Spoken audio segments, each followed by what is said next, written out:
mind you can't control. Running wild, can't calm down. My head is in the clouds. Gotta keep this feeling, keep on breathing, even if we're slipping away. So I close my eyes and lose myself now, do it like it's only today. We gotta party for a lifetime. No, we ain't stopping for the sunrise. No, we don't care about the bad nights. For a second I can feel like this, make me feel like this.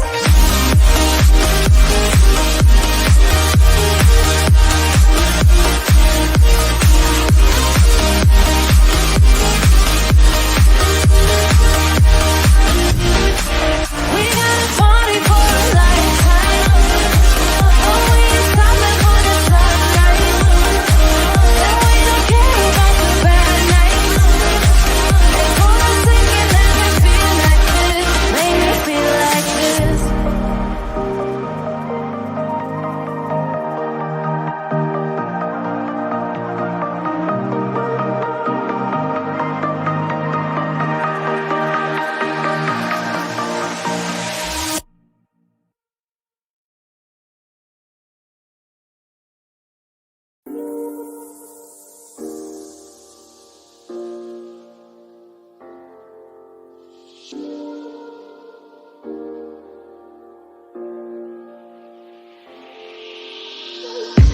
I'm on my last straw. I'm broken and I'm woken up. I'm done feeding your lies. I've had enough. I can't run your place in this faulty game. And all the words you speak mean nothing more to me. 'Cause let's start over now. Rewind. And I won't let you go. I need you by my side.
Let's take it slow. Where you go, I go too. And if you hit the bottom, I'm going down with you. Let's take it slow. Who cares where we gotta be? You know you'll have a good time wherever you're with me. Let's take it slow.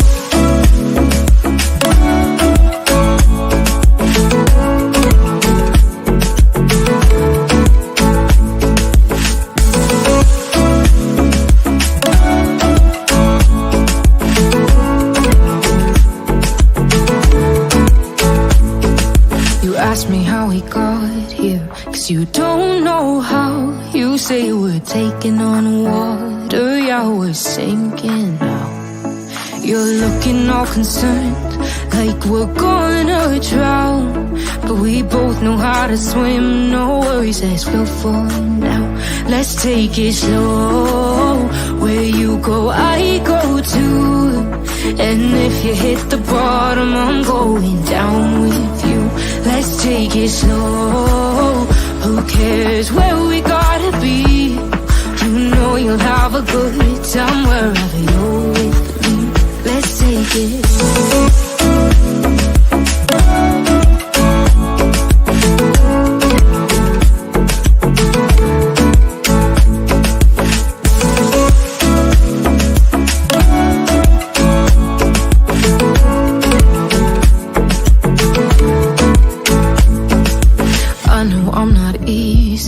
I drag you out your mind, and there are days I hate you, but baby, you're still mine.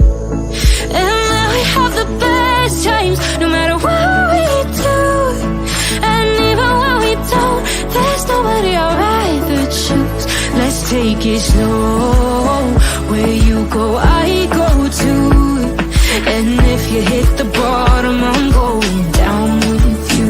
Let's take it slow. Who cares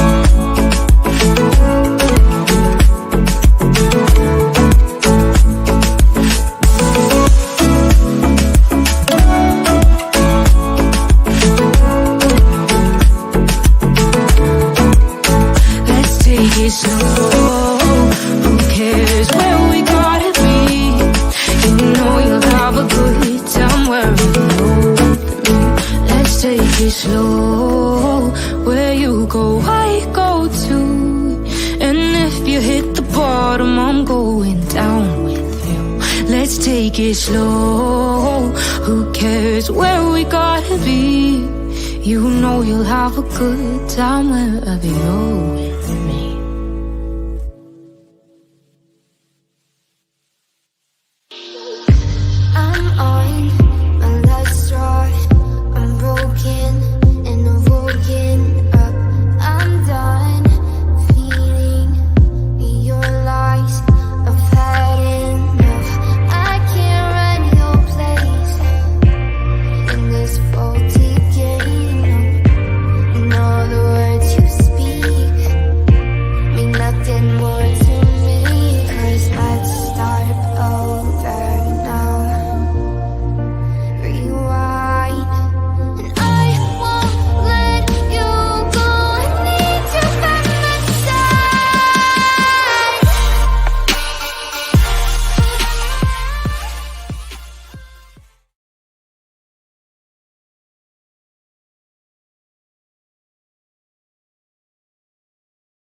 Well, hello again, everyone.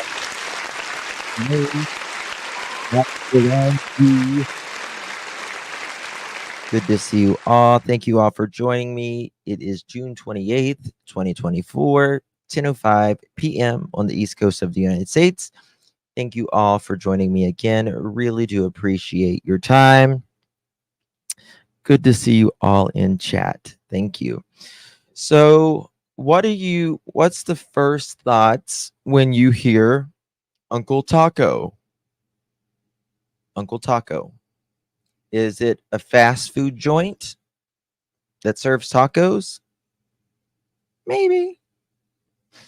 But not today, Satin. Not today. There is an Uncle Taco that joined Queen's chat earlier, also known as the Vault XL. And it is Seth's friend. This guy is saying that it is Seth's friend. Yeah, I know it's Seth's. I know it is. But when you say Uncle Taco, you think of, oh, that's Uncle Taco's down the road. Yeah, let's go grab a couple tacos. Right? But Thank you, Kimberly. Oh, thank you, Morgan. All right. So we're going to review what Uncle Taco says. It looks like, I mean, to me, he could pass for Seth's brother, in my opinion. But credit goes to the Vault XL, also known as Queen. Link is provided in the description.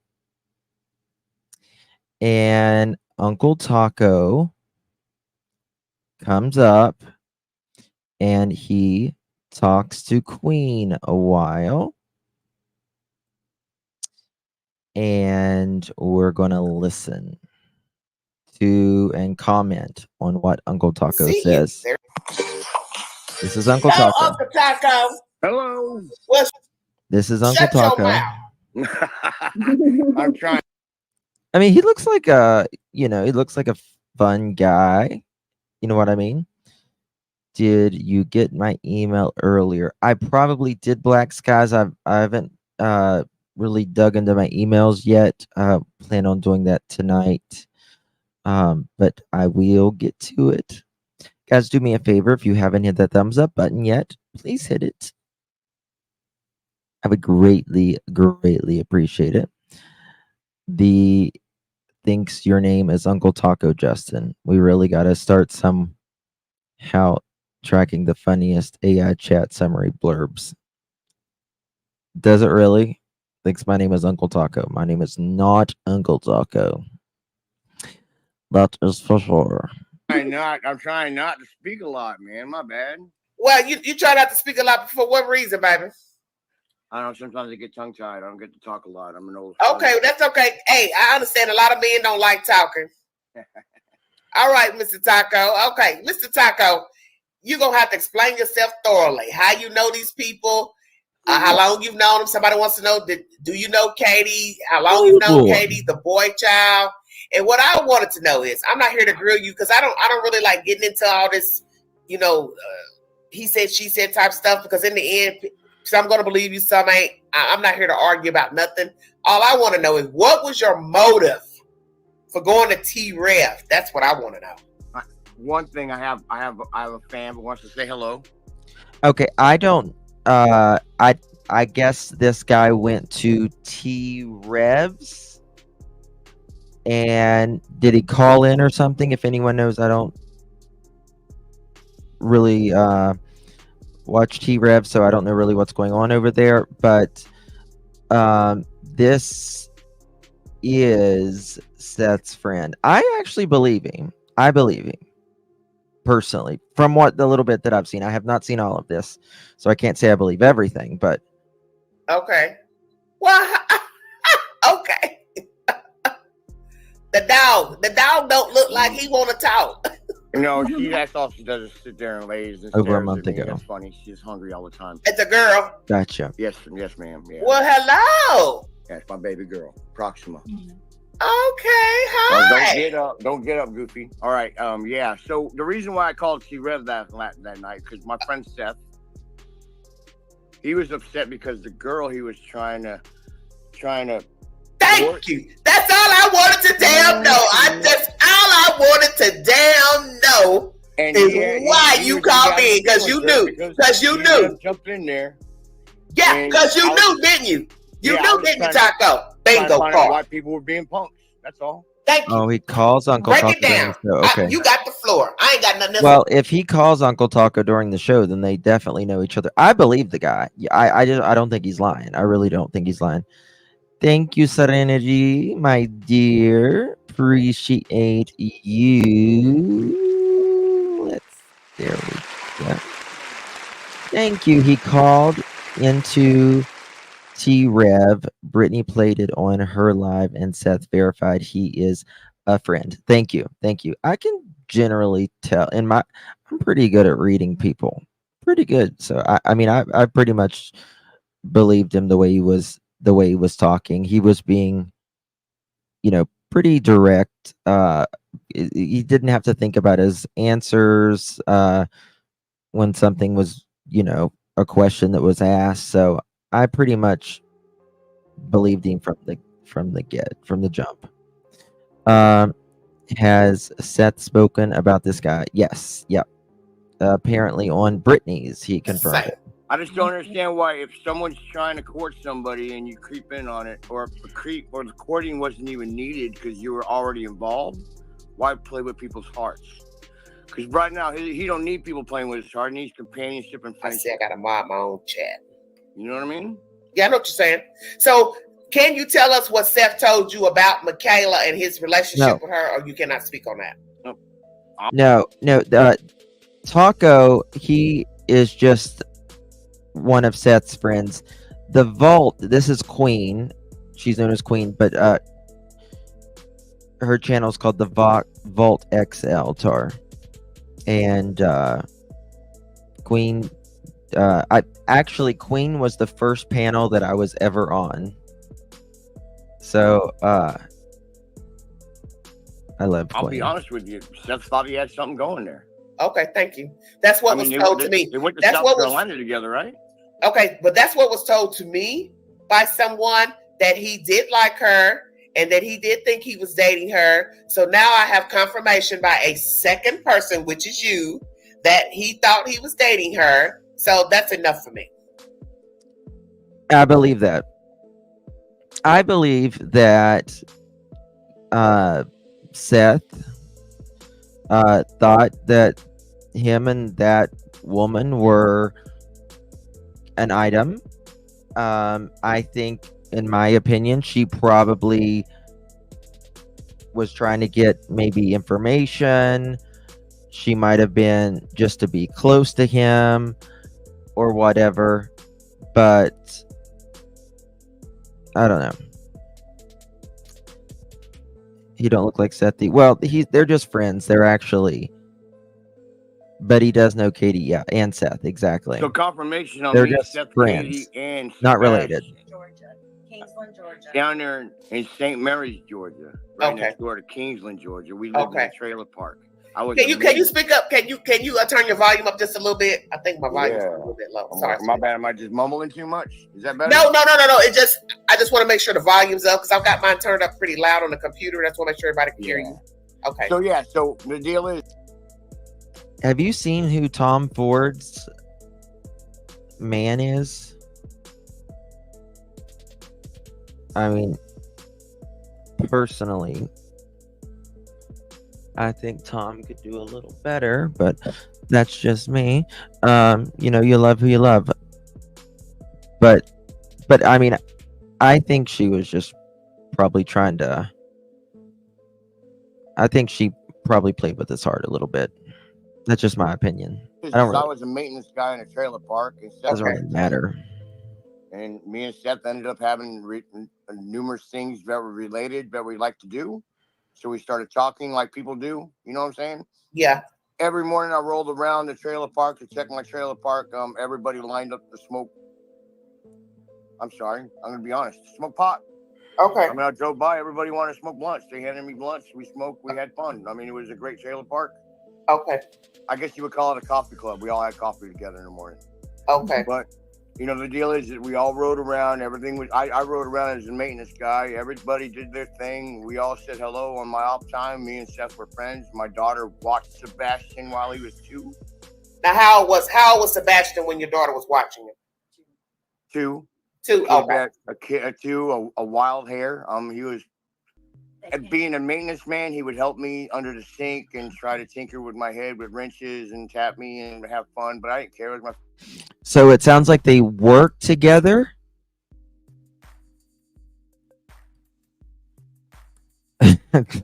This case has got out of control. Cue the news circus freaks. Uncle Taco comes on. I don't believe anyone anymore. This is ridiculous, Seth. It's interesting to hear what is said. Friend's kid, you know what I mean? So how did you meet him again? Being a maintenance man. Maintenance man down in Georgia. Yeah, I fixed it. My bad. I fixed stuff. Okay, so what was Seth doing for employment at that time? I believe at that time he was working at Express Scripts. As a what? At Express Scripts. What's that? Caremark. It's a pharmacy from PBM, mail order pharmacy. pharmacy benefit manager. So look at CVS. That's Caremark. That's that company right there. Okay. They do military prescriptions. Military prescriptions in mail order, like. Oh, I see what you're saying. Okay. Okay, so you two became friends. Okay. Okay. Okay. Okay. So you all have kept in contact all these years since the boy was 2. Yeah.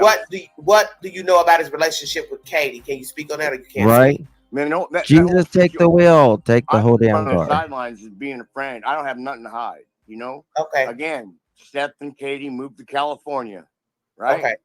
Things happen.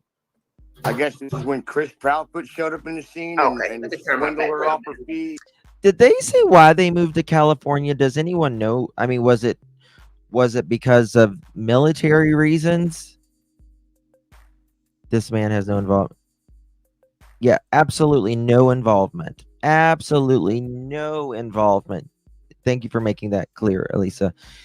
No involvement at all. This is just, he does know Katie and Seth, and he's just, speaking to the history of what he knows. That's it.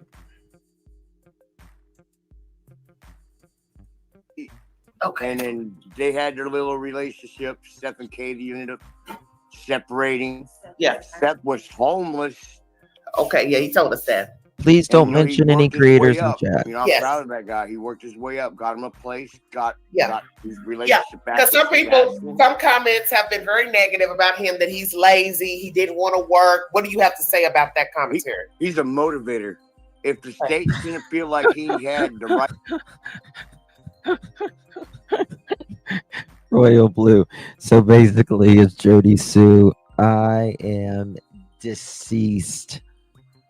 Oh my God. So basically, he's Jody Sue. Basically, he's Jody freaking Sue.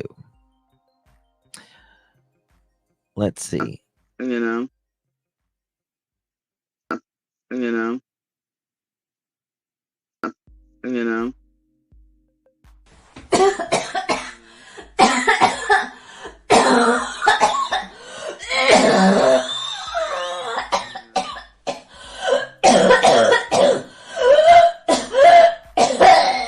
So it reminds me of that.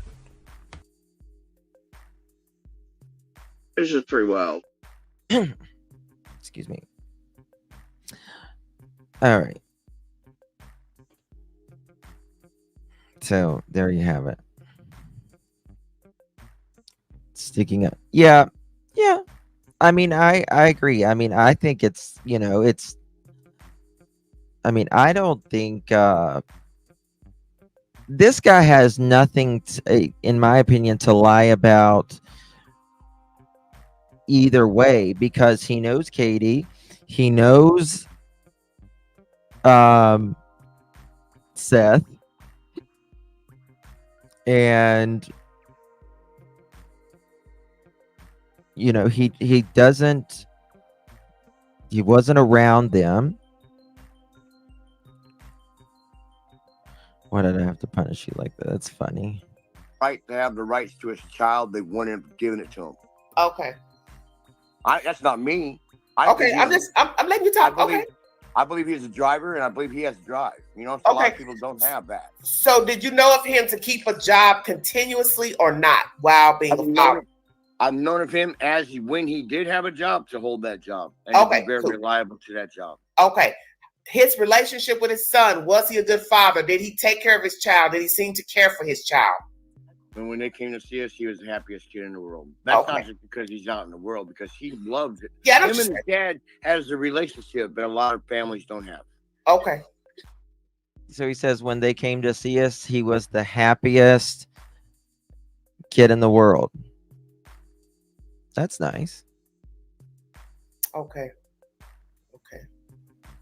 So on. no, you No, fine. go ahead. sweetheart. Go ahead. My bad. I'm just gonna. So you called T Rev basically to what? See how T Rev was going to react with you calling in. Yeah, Guys, just to push up on him a little bit. Just to be Yeah, an that's what I asshole. thought. I keep trying to tell people, Queen 53. I've been in the world. I ain't please no do dodo not bird. mention. Hey, I'm 53. April, Aries. Aries, April 3rd. Well, I'm Aquarius. Woo, that's my wife. February 6th. That's crazy. I tell Wow. people, Queen have been in the world. I said, Queen recognized game. I said, if this man is legit, he called to see how T-Rev was going to react to him calling in, because T-Rev danced around everything you said. That's what made me think that you were real, because he never responded to anything, such as you asked about going to dinner. He never responded. He talked about the drama. He's a part of the drama, but he refuses to accept responsibility that he's part of this bullshit that's playing out on YouTube. But we were just trying to light it up and try to. And you lit it up, and I'm glad you called in, because he's a part of this shit and he don't want to own it. No, not at all. He wants to start a fire and back out. Exactly. But isn't that what a fire starter do? They want to watch their handiwork.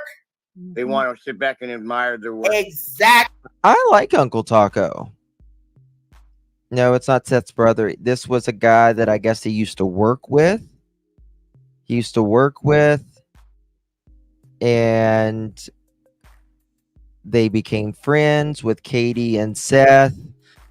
And he lives in Oklahoma now, I think it is.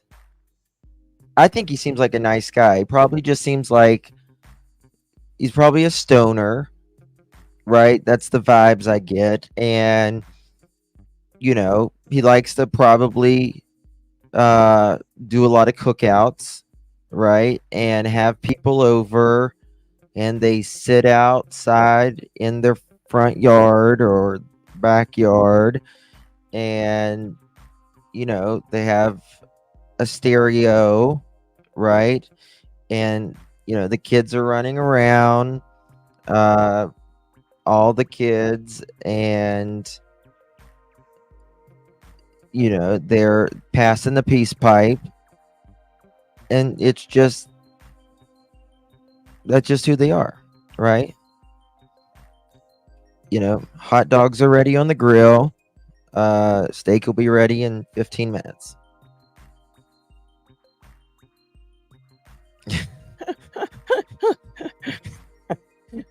Rhonda, excuse me, I am a stoner and I cook out a lot with music.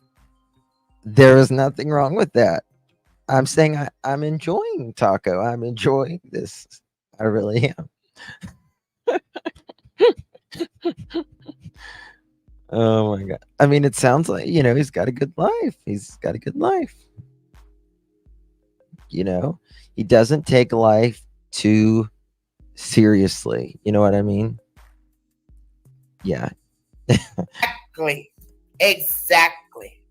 Watch the flames go up, and hee ha ha, like, look at me, I'm over here, I started the fire. Right? Look at me, I planted people to make people filter. You know what I'm saying? Make Exactly. people fall off when they're focused and shit like that. Exactly. Let me ask you this. The last time you talked to Seth was when? Yesterday. How is he doing in your opinion? Terrible. Okay. He's hurting. He's going. He's trying. Right now, he's got downtime because he's not working. Right, they're not allowing him to work because of the short term and everything else that's going on with his neck and everything else. Oh, I see. Okay, so his health is. So, Seth, I think that they said Taco said they're not allowing him to work. I guess he's on short-term disability, maybe. He is what people would call the fun uncle, perhaps. Don't F up the rotation, Taco. Yes. Exactly. Don't become stoned having too much fun. Just listen. I couldn't ever. So his health is declining? Very much so. He's been Okay. out there. He's been pushing himself too hard. I've been Yeah, trying to tell him to calm down. I've been trying to take his place, but I can't quit my work to go out there to help him. I understand And what you're saying. Lord, Yeah, people won't want me out there right now. I swear bills to to God. pay. You got bills to pay. So I I understand got my that. family. I got my. Yeah. You saw my dog and my wife. You know, I've Yeah. got things to take care of. Wow. My Yeah. 6 So grandchildren. You know what I mean? It's yeah, I heard you expensive say being that. a grandfather. Yeah, I understand what you're saying. So Seth is not doing well mentally and physically. And Well, you wait. go ahead. Mentally, I think he's sharpened to the T. That's the problem I have right now. No, I mean like distraught because the child's missing is what I mean. But putting him on focus. Do you get what I'm saying? Okay. You give me this distraught to put him on point. Right. Thank you. Me, it takes pressure to make me get focused, to make me. I don't know, Britt. Somebody in the chat is asking, did T-Rev get the lady to scam him out of money or scam money? I don't know about that. I don't know. I'm not. I don't think anybody got anything like as far as money. Yeah, he wouldn't know that. There was a statement that was made by T-Rev that he got back with his girl. So I'm wondering if him and her had already dated in the past. And she was just trying to get info. That's what it is. I believe. Wait, slow down. Wait. Yep. I just think it was info. I was thinking that the girl was planting stuff life to try to get deep information. Out of who? Seth. That's what I think. Oh, so your wife thinks that T-Rev and her knew each other before the child went missing. Right. Well, we've thought about that. That they knew each other. Some people in the chat were telling me maybe she was a mod before, and that when the child went missing, he got involved in the case covering it. He reached out to Seth, or Seth reached out to him. He befriended Seth, however it went. And then this Kayla girl was already on board, and he used her to get close to Seth. Right, a wedge. A wedge. Okay, I got you. Wow. Dirty shit. Because she was in the background talking like, yeah, that's Uncle Taco. I've seen him talk to Seth. Yeah. And it was just like, come on, for real? You're over there watching me after you just got done watching me and Seth, and you're gonna be there with T-Rev watching me with. Well, wait a minute. Where did she do that at? She was in the background when I called T-Rev. Oh, so he's still down here in Tennessee. See, I live here in Tennessee too. Yeah, I know. Yeah, when I called into his show, he was in the room. Wow. So he's still here. Well, yeah, I don't know if he's still there. That was 3 weeks. That was 3 weeks ago. Oh, 3 weeks ago when this happened. Okay. See, I was wondering what happened with this. Yeah, Seth's about ready to have. Is he having spine surgery this week? I think he's having surgery this week or something. That's going to be tough. Very tough.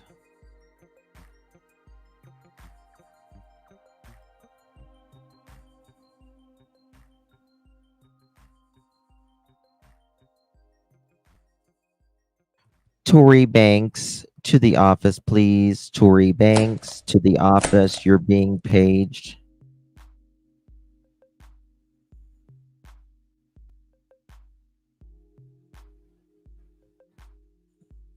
When did you all please speak? don't mention creators. Because allegedly that guy smoking him and falling out. So that's what I was asking the chat. Please. When was this conversation recorded, and when did he fall out with the smoke guy? Right after the conversation, and then they got right back together.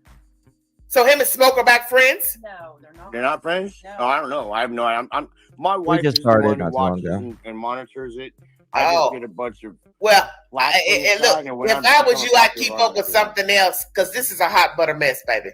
Man, it is a This mess. is a Whatever hot butter mess. I do get it. Yeah, it's all disingenuous. I don't think a lot of these people who have immersed themselves in the case, they don't care anything about Seth, the children, It's all about money. Sebastian. They don't care. It's all about the money. Yes, all about the money. See, I was watching Boots and Rivers or Boots and Boats. I like Remember that Uncle Taco. episode? I think he seems really fun. So they were Boots and Boats. They were going down a river. And they come up on a gigantic, like 10-foot culvert, a big tunnel under, I guess it used to be a road, a culvert, but it was dark. And they walked up to it. And then they got silent. It got quiet, like they never wanted to say nothing about it. JLR and all them. Oh yeah, I don't care for any of them. I don't watch Yes, any of that yes, shit. I thought it was straight junk because it was Yeah, like it's all what junk. happened All in the this tunnel. searching on the ground, looking in parks. First of all, you don't know where the child is. So Right. we're at a point in the juncture where you're going out here looking and fucking around with mattresses and You're all this other fine, dumb Holly. shit. You don't know where he is. You don't know if he's alive or deceased. What is the point to it all? Law Right. enforcement are the only ones that would have any inkling to where the child is. So they're the ones that should be on the ground looking, in my opinion, because we're so far along now, you wouldn't know where to look if indeed it's foul play. See what I'm saying? Bottom line, the whole coordination and search shouldn't be done by She's civilians. loud. It should Yeah, be her mic No, done it up's by shouldn't. always some too But they loud. tell you law that. enforcement agency. Exactly. They tell you that. They don't want people searching for the very reason that people get lost in the wilderness. This is why you don't need to be out here looking around. They don't want you even helping when they have a real search because they don't want anything to happen to you. Right. Right. They don't want the crime scene disrupted. Exactly. It's just Wow, it's all been no, handled no. wrong, and for so many days, Sebastian is You're either out welcome, there dear. surviving. Thank you. I tried to tell them Hey, all about the Lolo. homeless camps. They're like, we did. I was like, if the homeless camp saw an abused child, they're not going to tell you he's there, y'all. Oh, okay. Really? Okay. And the only way you're going to see him is if you move the fucking camp. Okay. You know what I mean? Yeah, I If understand. if he's in the neighborhood in a homeless encampment, he's thriving, and he's Wow. silent. Get me? Because they can't communicate. So there was a point where, and I think Seth has talked about this. He was homeless once upon a time, right? And what was this after he had Sebastian?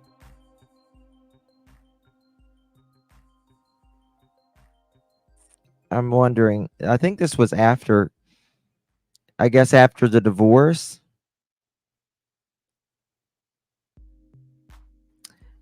Nerdy says, please hit that thumbs up if you haven't already. Yes, Nerdy. Thank you, thank you, thank you. Please hit that thumbs up. Would greatly appreciate it. Come on, you know you want to. Just the tip. Just the tip with your finger. Come on. How many thumbs up do we got? And Mine. they're going to keep him quiet because they saw him hurt. And if Chris Proudfoot hurt him, Well, let me Oh, ask you hey, something. Seth. Katie hurt him. Or and Seth. he's Well, let me walking ask you around. something. What up? do There he you is. think of what you've heard on YouTube if you've paid attention? What do you think of the Proud? I think, like I said, Seth, I think Uncle Taco seems like he's a fun guy. Like I said, I think he seems just like a fun guy. Seth is in chat. He said he was homeless during the divorce. Sorry. That's Proudfoots that and the sucks. relationship with Sebastian Rogers? I don't like the way the Proudfoots raised their son. Thank you, Okay. Mexico. You can just look at their son, Chris, The serenity. and you can see that. Yeah, Chris is a Proudfoot. Chris is a Proudfoot. She's talking about Chris and Katie. Chris and Katie, are you talking about Chris and Katie? Yes, sir. The unaccountability is loud as fuck. Say what? Sorry for cussing. Katie's unaccountability. Okay. Okay. You can't wake up the next morning and say, "Where's my kid?" Oh, he's missing. He might have went for a walk. Come on, man. Okay. Without his shoes, I know he don't go outside without shoes. Okay. I was there when he got attacked with the ants. Okay. Literally on the porch with his dad. No, I was on my golf court. What is he saying? He was there when he got. shoes. Okay. I was there when he got attacked with the ants. Okay. Oh, the ants. The ants. He was there when he got attacked with the ants.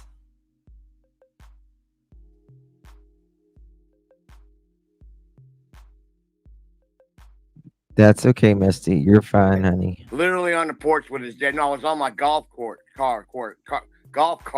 And I told him, Sebastian, that might not be smart. And he went over there and did it. Okay. So it's just, Sebastian wouldn't have left without his cell phone. What kid's going to leave a house without a cell phone? Yeah. Yeah. What kid's going to leave? This is my opinion, by the way. What kid is going to leave the house without a cell phone, without shoes, that doesn't want or doesn't like to go out the back door because of the sound? And you know what all kinds of sounds there are in the nighttime when it's cold, right? And no coat, no scent, nothing on the cameras. The only thing that we have evidence of is a disappearance. Is that Sebastian is disappeared. That is the only thing we have evidence of, and in my opinion, a bunch of holes in some stories. But that's my opinion. Chris and Katie's story. Katie will not even speak to Seth. How do you not speak to the man that you created a child with?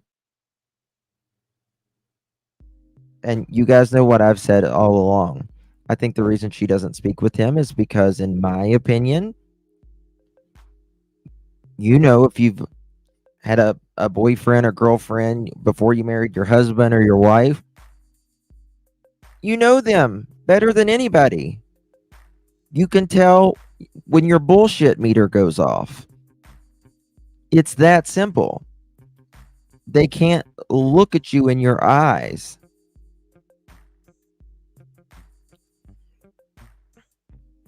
And then you have Chris. What does he do? He talks more than Katie. You weren't even supposed to be there, Chris. What the hell? You wasn't even there. Katie is not advocating for her missing child.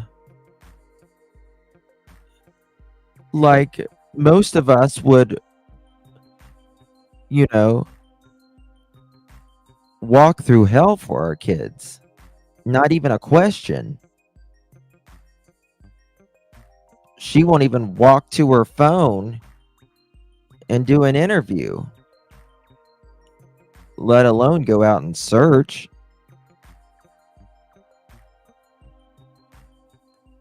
She might take a few flyers, you know, if she's going out to eat anyways.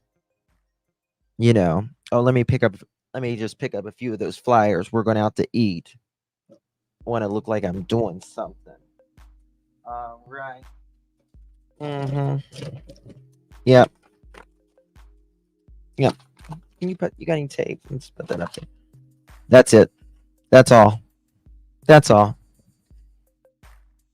No motivation to find, look, be proactive in her son's, that she says walked out the door. And then other interviews, she says that she thinks someone picked up Sebastian. You was the last one to see him, Katie. You was the last one to see him. And then in the interview with Olivia, you are constantly screwing up in that interview. He was already... You keep referring to this he while you're running around frantically looking for Sebastian. And the he that you're referring to can't be Sebastian. So who is this he? I have an idea.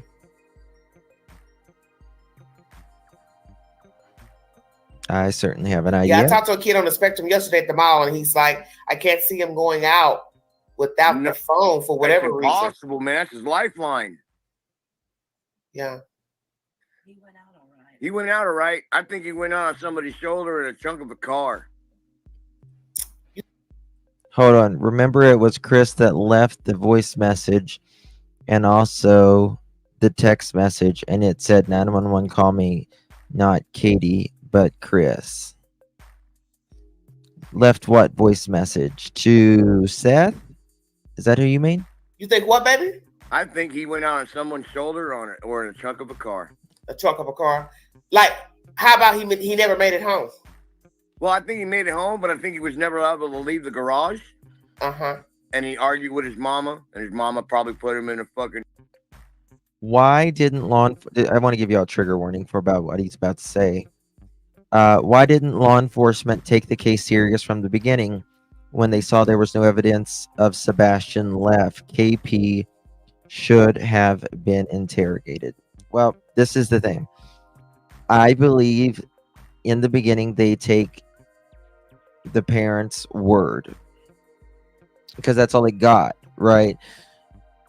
But I think in these cases there needs to be parallel investigations, right?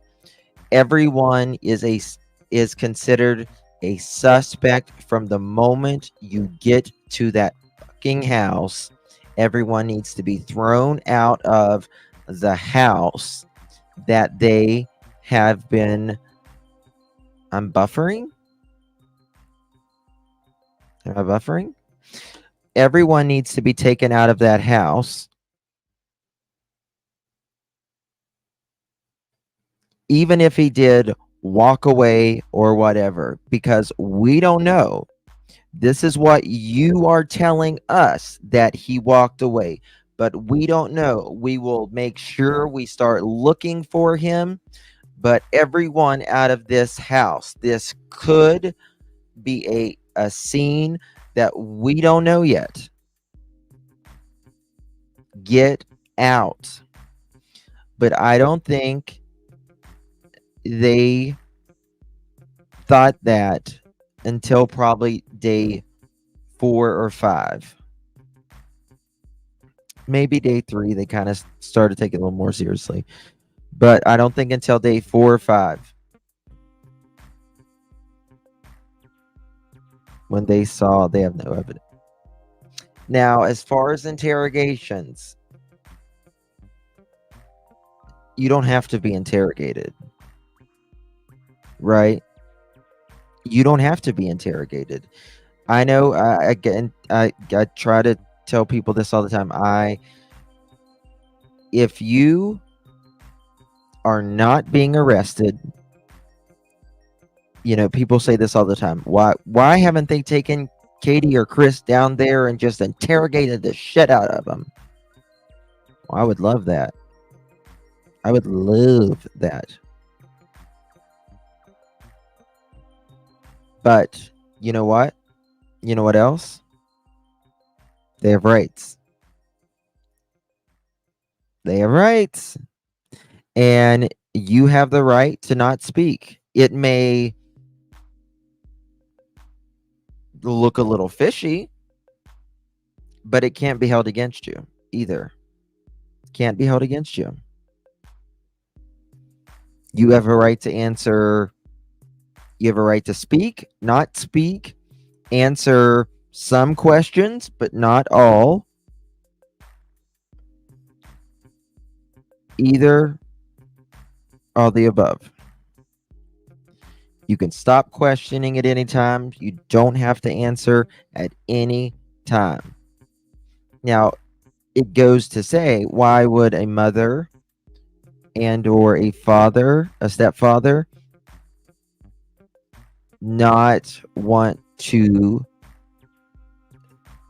speak about their missing child and stepchild? Don't understand it. Don't understand it. Thank you, Misty, my dear. Thank you, thank you. It is still my number one flag that Katie did not contact Seth first and ask him if Sebastian is at the house. And does he know where his son is? Seth was and is an active parent in Sebastian's life. No excuse, Katie. Absolutely. Absolutely. And you know what? this is the thing. Katie is actually married. There's two incomes, right? Two incomes. And even Katie could, I'm sure, take her vacation times or whatever that she has. But even if she didn't, they have two incomes. Seth, he's all by himself, right? And he has looked night and day and night, nonstop, continually being proactive. If he's not looking, he's doing interviews with the news or whatever.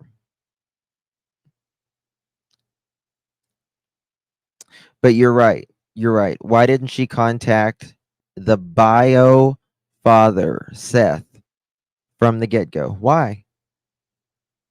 Makes you really wonder. You're going to call a man that is 3.5 hours away. You didn't think that, hey, you got Sebastian, or was he acting funny the last time you seen him or talked to him, or has he said anything to you? Because I can't find him. Nothing. Unknowing chokehold and choked them out Trigger. too hard.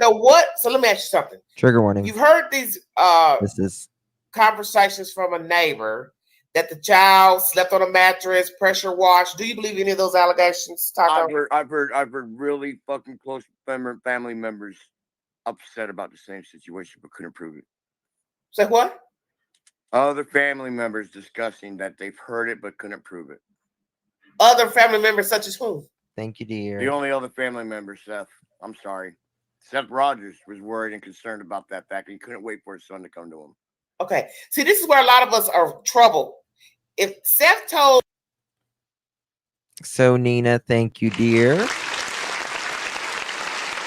we go. If anyone started pulling skeletons out of my closet, it would look like a cemetery.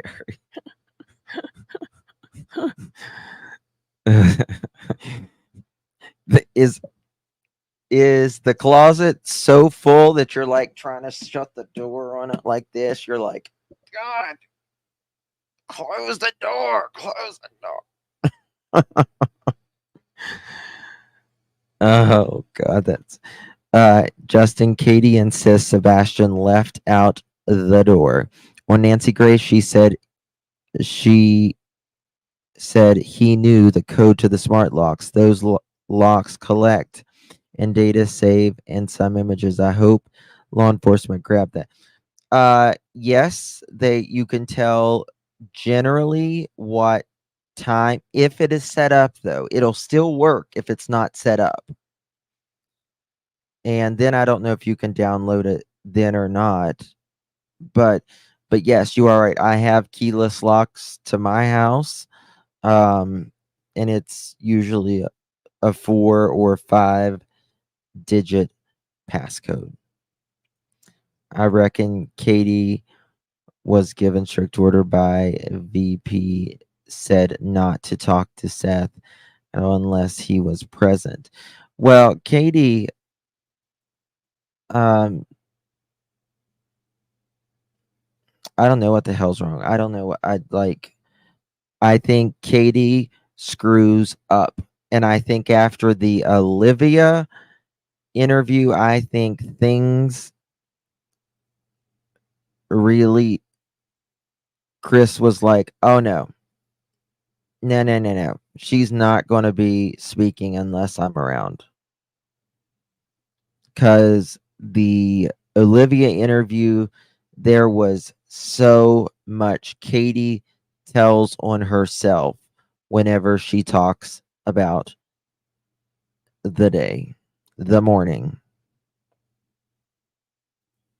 Told the public that his son told him he did not want to go back. So what we're puzzled is, why would he let him go back to Katie and Chris's house if he thought they were abusing his child? Did he even talk to them about why the child wouldn't want to go back? When did the child tell him that? See, I don't have all that information and I'm curious. I think it was just windows of opportunity. Like Seth did have a job, and he's a hard worker. Okay. He's not just gonna. He can just leave his job for some. I believe he would just up and leave his job for no reason, but it doesn't seem like his demeanor. It seems like he's really into his job.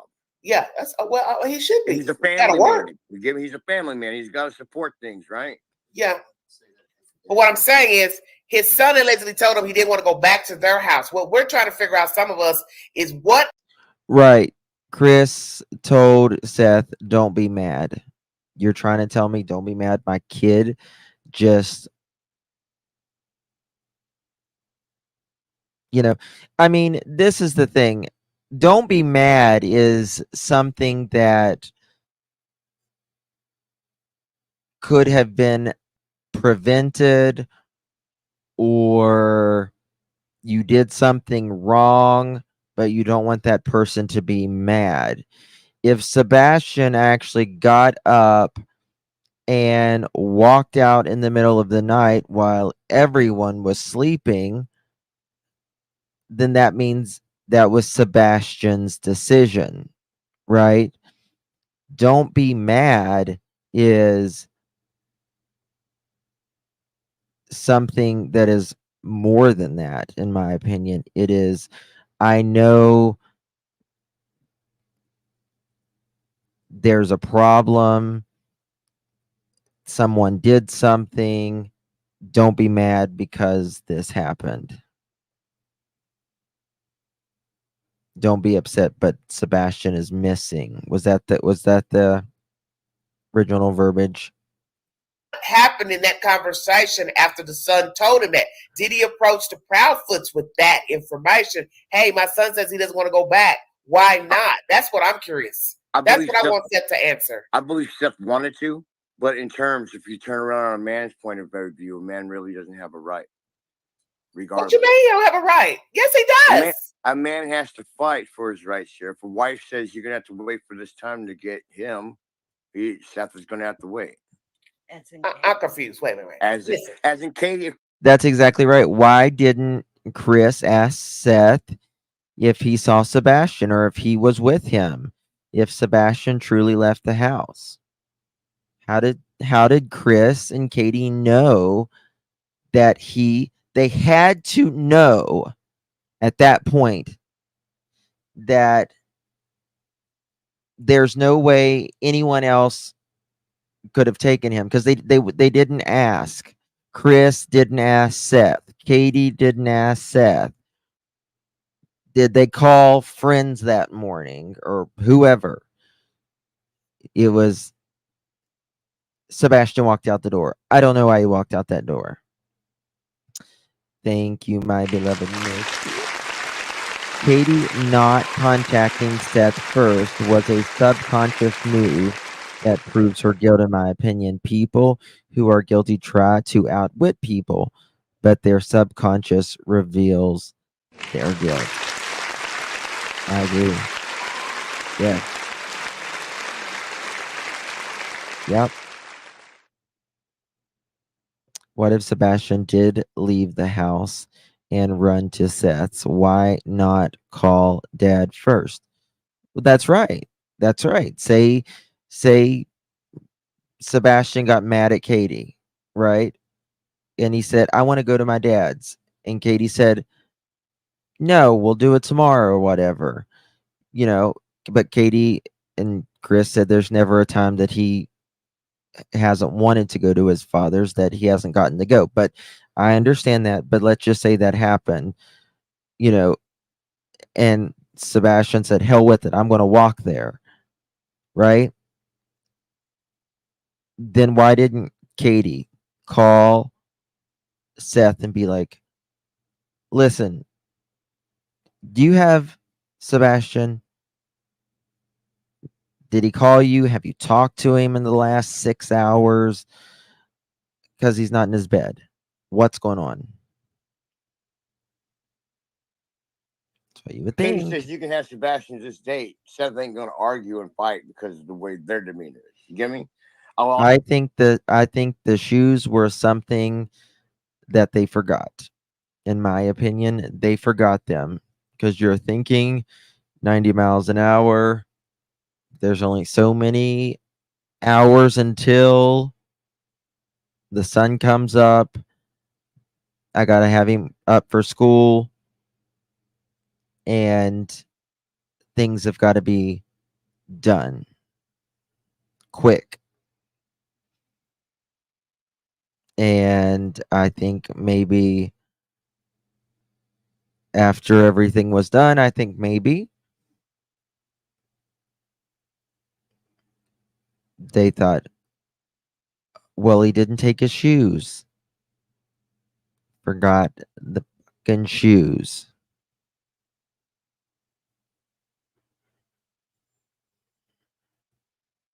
I'm not going to let him go now.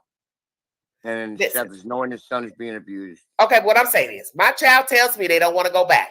I'm going to ask my child what happened, how long they've been feeling this way, and before I send my child back over there, I'm going to go call the parents and say, hey, my child told me this. Do you see where I'm going? Yeah, I'm not really sure. I'm not. What? Wait. What Seth said was he told Sebastian that he was, as soon as school was out, he was coming to his house and that they would deal with whatever he felt was happening at that time. Yeah, I'm kind of happy because Seth has no, like, he's very hardworking and he's very focused, but I believe Seth is very driven, and if he gets mad enough. Yeah, but look where we are now. Listen to what your wife just said. It's too late. It's too late, but it's too late. I coulda, woulda, shoulda. The boy is gone. He's gone. So imagine. So let me ask the wife. Do you know when he had that conversation with Sebastian? We were told it was a Thursday. It was like Thursday prior. Thursday before he went missing is what we were told. Thursday before he went missing. Do you believe that? But do you believe that? I'm not sure. To be honest with you, I'm not really sure what happened. What about the wife? Wife, do you believe it? We caught on to Sebastian's disappearance 2 weeks after his missing. I'm asking the wife, do you believe that he told the father that the Thursday beforehand? I'm not sure. Because when I spoke to Seth about it, Seth's been so distraught that I pick bits and pieces out that I understand what he means. And then I wait till later when I talk to Seth to clarify something. So I can always clarify things with Seth. Yeah, well, my thing is this. I don't like assuming stuff. And this ain't the type of case where you want to assume who did what and said what. I think it's best to ask a person directly. When the child told you this, when did he tell you? And, I want to know the proximity to when the child went missing. So let's think about that for just a second. A child tells the father, I don't want to go back home on a Thursday. He goes missing at least by Sunday or Monday. You don't find that strange? 100%. 100% strange. Okay. We have a bunch of visits with our grandchildren. We have one particularly that doesn't want to go to any house he has to go to. He wants to stay at Nana's house because this is the Freedom House. You know what I mean? Yeah. So I have that same scenario, but he hasn't come up missing because of this. But I could feel what Seth's animosity could be being the dad, because the dad has to fight to get his kids. Literally. Yeah, I understand that, but let me tell you something. That's my child too. And I'm not sending my child back if I think that my child is in danger. That's all I'm saying. I don't know what his mindset was at that point. I would have probably been in a whole lot of hell. Because, if I come up and my grandsons were here and one of my grandsons come up missing, and I was just to sit there and say, I don't know, would be totally out of line. I'd probably be dead. My daughter would probably skin me alive. Both my children would probably, it wouldn't be easy. It wouldn't be, I'll be able to get on and so you believe the child made it home. There was a disagreement between he and Katie, and she unalived the child? What if he bumped his head? Exactly. And she forced him to go to sleep. You're not supposed to go to sleep with a concussion, right? What if he went to sleep and didn't wake up? What about you supposed to call 911 or take your child to the hospital? How about that? Hello, hey, what's up? But you don't want to fucking admit you're abusing your child, so why? Possibly, possibly. Because let me ask you something. Can you and your wife reconcile the fact that this was deliberate? That this could be possibly a deliberate homicide? I hate to say it. I call myself one of Seth's best friends, but I've been calling it deliberate since day one. Since the day I've heard it, I've been saying this is dirty as shit. What you said about Mississippi River and the See, I was always on it because here we're going to go deeper into this whole situation. Okay. Let's look at the day it happened on the my recappment of what happened. All right, so Sebastian is not in his room or wherever he's supposed to be at 6 o'clock in the morning, right? Katie calls Chris. at 3. And, they get a hold of stuff and they're moving around. What happened with at 9 o'clock at night when they put him to bed? Chris and her have a conversation while he's driving up there and his phone's sitting in his RV. Phones sitting next to each other on chargers. Come up, pick up the carcass, the dead body of the Sebastian. Expose the body back at the site. He was a crane operator. He had a better view of everybody. You've seen the security footage from Bombshell Betty. Everybody tries to think it's Fort Knox. It's just a construction site. Oh yeah, I understand. So what are you trying to say? Operator. You think the man came up? Listen, you think Chris came up and got the child deceased and took him back down there? My thought was that he had time to get up there and get back. Okay. And to be able to dispose of the body in a different dumpster. And that's why it's different, because they looked at a dumpster site, but in a different zone. You get me? Okay. So if that people are like saying you can't take trash on a work site. I'm like, if you're a crane operator, you know when the trucks are coming. You know when people. Well, people have been found. Listen, people have been found on construction sites, because we had a body found here not too long ago over at the mall, the old Easttown Mall, and somebody put that person in concrete before the mall was built. So yes, it can happen. It can happen. Don't say it couldn't, because you Yeah. have a bird. Somebody put the body over in there either while it was a construction site or it was damn dirt. Either way. If you're pouring concrete, they don't shut it down. It's 24/7. They're running that. Wow. So that's just my thoughts about it. Well, let me ask you this: do you tell Seth personally what you think happened, or you're afraid to tell him because you don't want to hurt his feelings? You understand what I'm saying? It slips. I try to be as backing as I can to him, but it slips out. And what does he say? And what does he say in return? He stopped saying that. Okay, and that's expected, but that's expected because that is his child. As I've told people in the chat, you can't tell the man not to have hope. That is his child. If he wants to believe that his child is alive, that's his choice. I don't have to agree, because one, I'm not in Seth's shoes. That's not my child missing. So naturally, if you have a child missing, you're going to have all types of thoughts about what happened before, after, the behavior from the other parents. But I'm sure somewhere deep down in Seth's mind, he knows that something is not right with the Proudfoots. Would you agree? He doesn't want to accept it. I think deep down in his heart, he knows the inevitable. Yeah. Okay. As a father, he don't want. I'm glad you're saying that. Thank you. Because I just want him. I want him to come with closure. I want him to stop being in turmoil.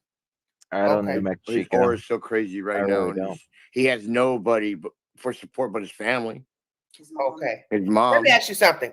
Do you know if Seth, and it's off topic from Sebastian, but do you know if he was dating anybody before all this nonsense happened with Michaela and all that? Do you know if he was dating anybody? No. Seth? Okay. No. Because I think maybe he was at a weak point in his life, his child missing. This heifer comes along acting like she cares and wanting to be a part of the search team or whatever the hell. I don't really know how she got involved, but do you even know how she got involved? She was printing I flyers. guess she was a what do you call it? A digital designer? Oh, digital designer. She was creating flyers. Oh, I see. Putting up flyers. Right. Or not. And so that's what I told the chat. Making them, I guess. Don't you people find it strange? She comes in to help Seth, but she ends up with T-Rev, a YouTuber. You can't tell me that don't sound fucked up. What flocks of a feather? What is that term? Birds of a feather. Yeah. Flock together. It's all a money maker scheme. Yeah, because it don't look right. You a YouTuber living far away from Tennessee, and you get tangled up with a father of a missing child, and then out of the blue, you're screwing a woman that he got tangled up with or helped, whatever the arrangement. That is just weird to me, and nobody can tell me that don't sound orchestrated. Side drama for money? Yeah, whatever. I Whatever. want to do a I think something major went on whenever he went back to that motorhome. You don't give a rat's ass about going to your fifth wheel at 48 hours, 36 to 48 hours after your stepson goes missing, after you just got home. You're not going to leave your wife in a house by herself whenever your stepson is missing. You have no idea what's going on, and you're worried about a damn camper? Come on. No way. It's 3.5 hours there, 3.5 hours back. We have 10 hours. 10 hours. I think something happened during that time. Major. Why, whenever you've got your wife calls you at 6:04, which I do not believe, absolutely not believe that he was at work at 5:15 in the morning. It doesn't make sense. You didn't go to sleep. You probably wasn't asleep till 1 o'clock. You're not going to be up and at the job site, right? What, 4 hours later? You're not going to be up, dressed, and at the job site in about 3.5 hours after you just went to bed. And after you get up, get ready, get your clothes on, and drive to the job site. No freaking way. There is no way he was there at 5:15 in the morning. No way. But you get a call at 6:04 saying, your wife saying she can't find your stepson, and you just say, okay, let's call 911 together, or let's call the non-emergency line together. Yes, I need to report my stepson is missing. Okay, can you tell us about it? Yeah. All right, I'm going to get off of here and clock in, Katie. All right, just let me know. Okay. All right. Yeah, I got to clock in. Yeah. I got 30 minutes before I got to clock in. 6:30 now. All right, bye. And clock in and work. You must have really needed an alibi, in my opinion.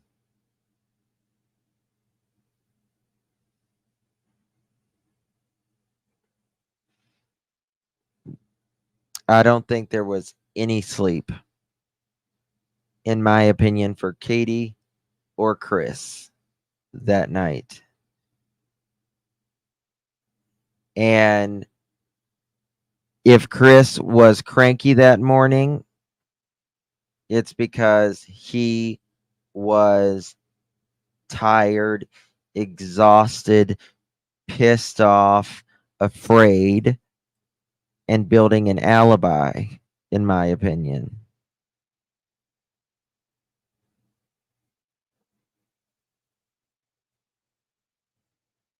Just my opinion, though. our YouTube show, man. I'm like, my car broke. I need a car. Oh my God. Don't say it on this live because people will think you're Whoa, making my up stuff. bad. No, I'm just saying. I work understand hard. what I you're work saying. every day. Well, but hey, your YouTube channel, listen, your YouTube channel is your name right there, Uncle Taco. So you can just start uploading content, talking about whatever, because everybody does it. Everybody does it. So you know you're going to catch hell for saying that, don't you know, Uncle Taco? I know I'm going to catch hell. Yeah, you're going to catch hell for that. I'm just telling you. You're going to catch pure hell. Well, let me speak to your wife. Let me see. I want to hear what she has to say about this. Yes. Chris was supposed to be very allegedly, according to this coworker of his, that he was supposed to be very agitated that morning. Right. So Chris, after he calls 911, allegedly, he clocks in, he works. Now, why work? You don't have to work. There's 3 cranes at any given time, right? At any given time. My husband asked who was screaming. Not me. Not me. I'll be on video, but I'm gonna hand her phone. Here You don't have to show her. No, she don't have to show herself. That's fine. There she is. Hi. Well, hello, dear. How are you? Doing good. All right. What's your name? Michelle. Michelle. Oh my God, it's my sister's name. Get the hell out of I'm here. also the Aquarius, so. Okay. Aquarius. Aquarius. All right.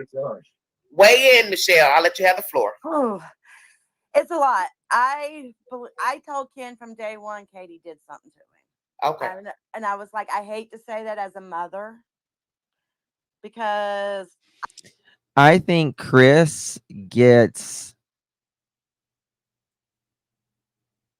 a lot of the heat, right? Because of things that he has said he has done, the way he speaks, the way he reacts, and all of this. But I think the pressure needs to be on Katie. Katie, this is your son, your biological son. You carried him for 9 months. What the hell is wrong with you? What is wrong with you? You're a mother. Get up. Not doing anything. The pressure needs to be on Katie.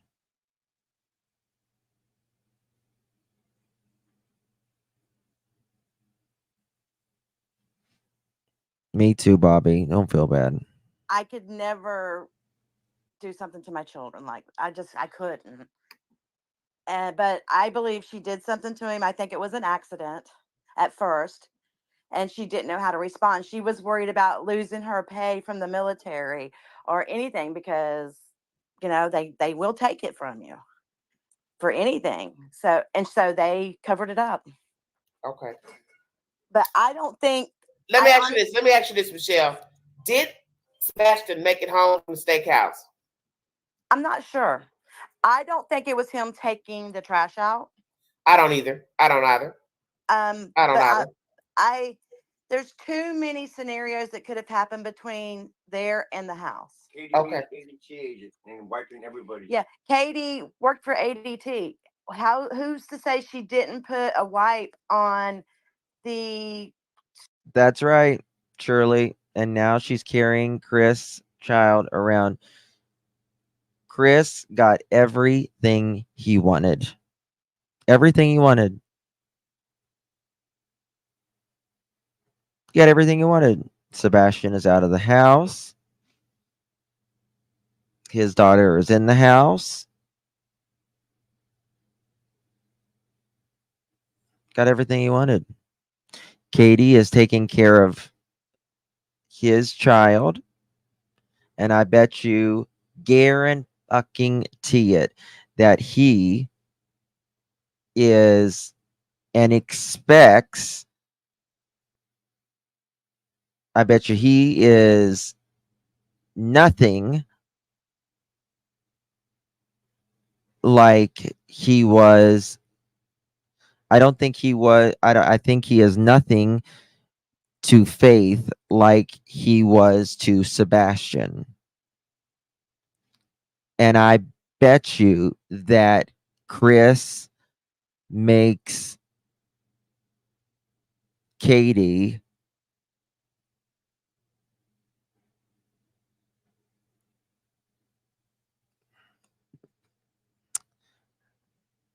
I don't know. I bet you Chris I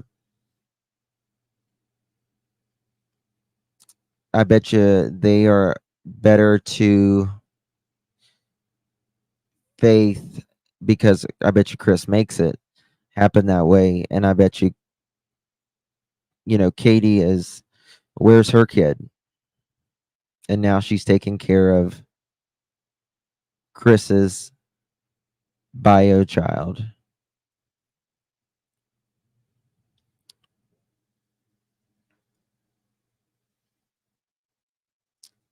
Misty. Justin, what do you think about Sebastian being put in free for 2 reasons? Number one, Sue needed more time that he had the night. Two, if Sebastian found time of death would be revealed later. I don't think so. I don't think anything was used like that, personally. Lakeside Lawyer, thank you so much, my dear. Thank you, thank you, thank you. Now, I personally don't, if anything like that, I don't think anything like that was used. That requires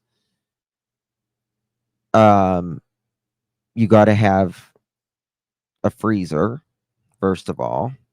It's kind of hard to talk about, right? You got to have a freezer that can get you caught quickly. In my opinion, what they should have done is they should have tried to find a way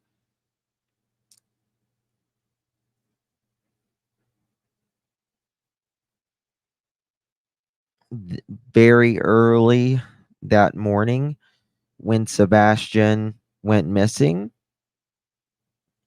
I wish they would have had a way to get a warrant to search Chris's camper and to search the Bowerfoots vehicles, and I wish they would have been able to pull Chris over on his way home from his work going to Hendersonville. I think that whenever something happens, you can study people who have unalive someone or something happens, they need to dispose of the person. Time after time, they are thinking of a place that they are familiar with, generally that they are familiar with, because you don't want to go into unfamiliar territory, right? People usually don't go into unfamiliar territory because they don't know who's around them, what's around them. They got it. They usually know the spot. Mohawk, I am beginning to think that in one of my theories, I am beginning to think that that could be very much the reason why he got fired.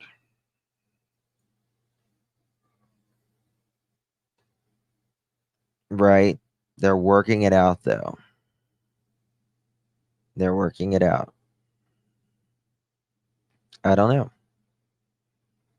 Just have to see. Because I still am not, even after all this time, there's these messages. Oh, he was fired. His job was up in the air. Right? His job was up in the air. They did move him to a new location. Right? Could somebody drop the membership link, please, for iPhone?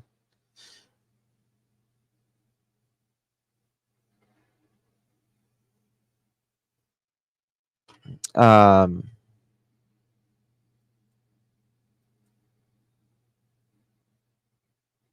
yes, Joanne. Papa is, yes. Yep, you are exactly right, Joanne. Talked to several people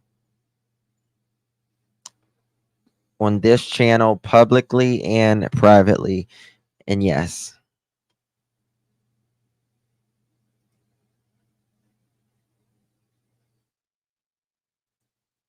Yes, many of them. Yes. Nanny 2.0, welcome, my dear. Thank you so much for becoming a Pearl. Pearls look amazing on you, darling. Thank you so much. Really do appreciate the support, Nanny 2.0. Thank you, y'all. Please welcome our newest Pearl, Nanny 2.0.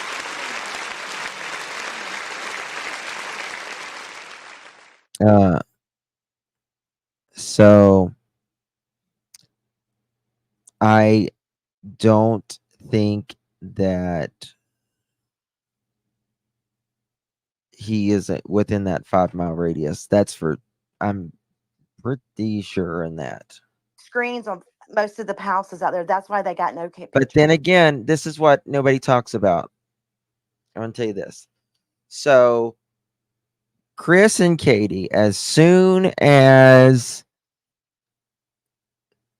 they packed up and went straight to Mississippi very quickly after Sebastian, and remember, and they were in an undisclosed location. Well, I found that undisclosed location and I told everyone where they were at. But you can look at it two ways. Why did they want to be in Mississippi? Why did they not want to be at the house? Were they afraid, potentially, allegedly, in my opinion, that Sebastian was around in that area? Or were they more comfortable being in Mississippi in the fifth wheel? Or were they more comfortable being there in Mississippi because they were watching something and they knew that Sebastian may not be in the area of Hendersonville?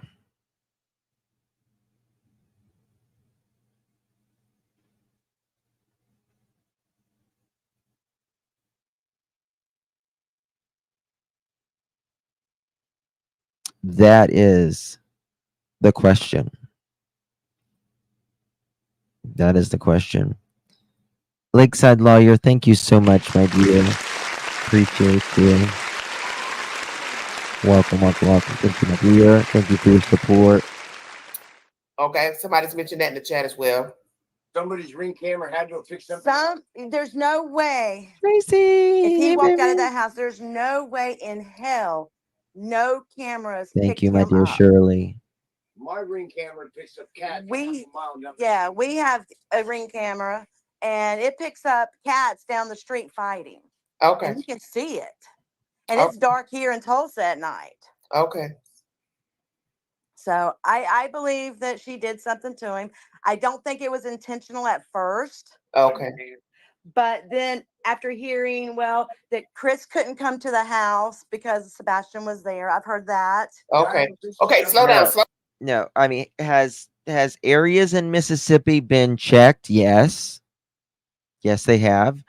But nothing, there's been no great big searches from, past Hendersonville all the way down to Mississippi. Could be anywhere. And I was watching this case. I'll try to see if I can find it. It's been a while ago, but it was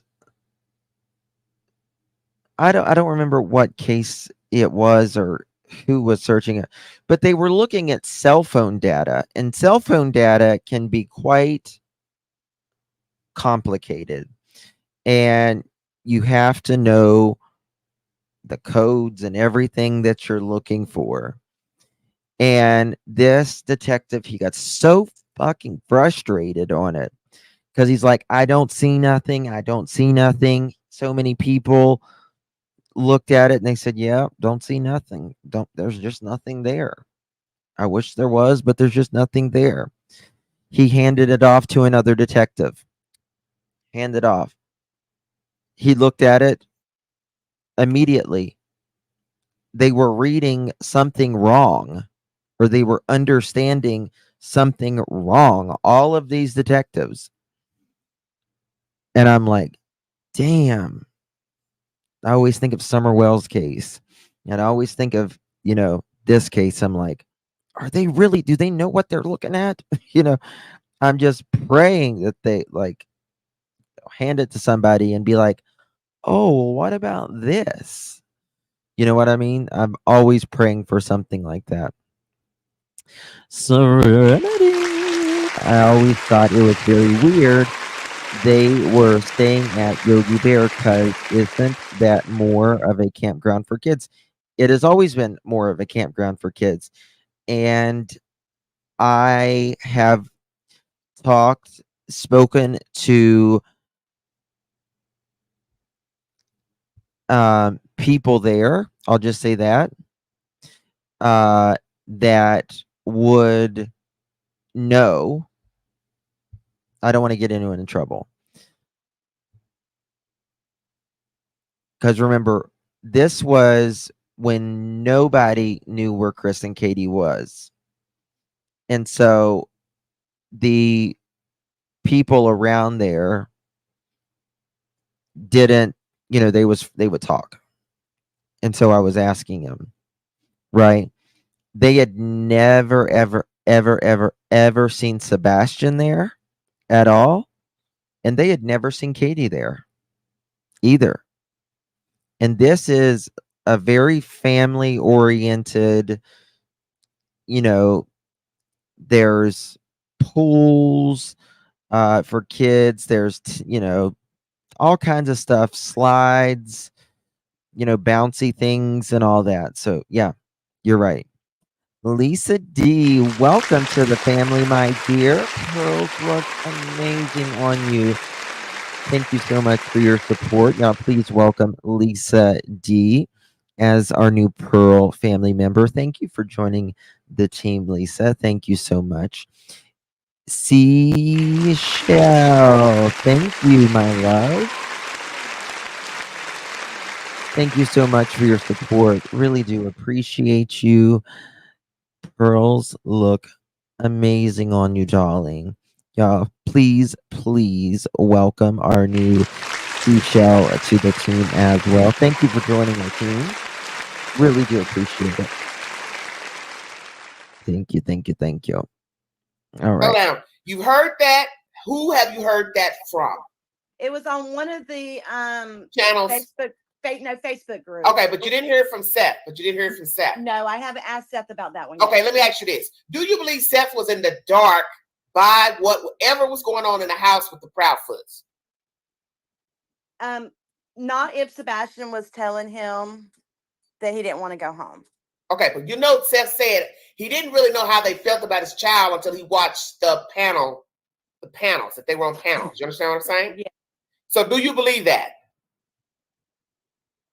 If Sebastian seemed happy when he was coming to Seth, not distraught, then I could Okay. understand why Seth would feel that way. Okay. And then I think when Chris says in an interview, when I saw this, as Francisco says, that Sebastian hardly ever went outside in his at their house. Chris said this. Chris said Sebastian hardly ever goes outside. And yet he also says all the neighbors know who he is. All the neighbors know who he is. And all of the neighbors say he never went outside while they were home. Very rarely. Not never, but very rarely, right? But his favorite thing was playgrounds, right?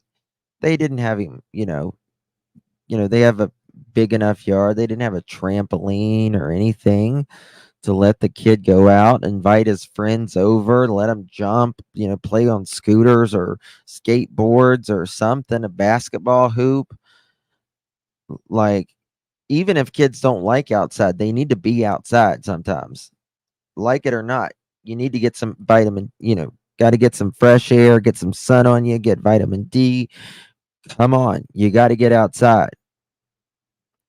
Just the way it is.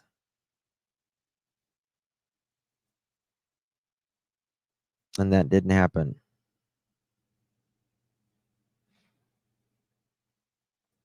Hey, Misty.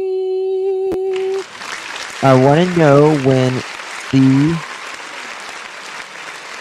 Pinocchio foot got those marks on his arms and hands before C reported Sebastian missing or after his 17-hour camp trailer trip. That would be so fucking good to know. Yes.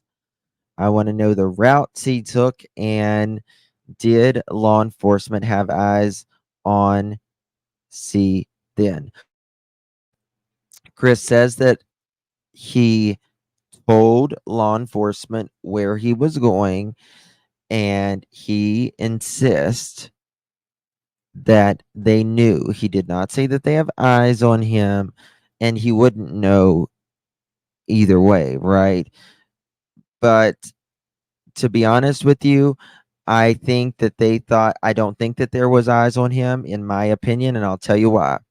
Because this was in the first 3 days of Sebastian going missing, and everyone that I speak to that has been in this neighborhood or that has been close to this case, they said the first few days, particularly, they did not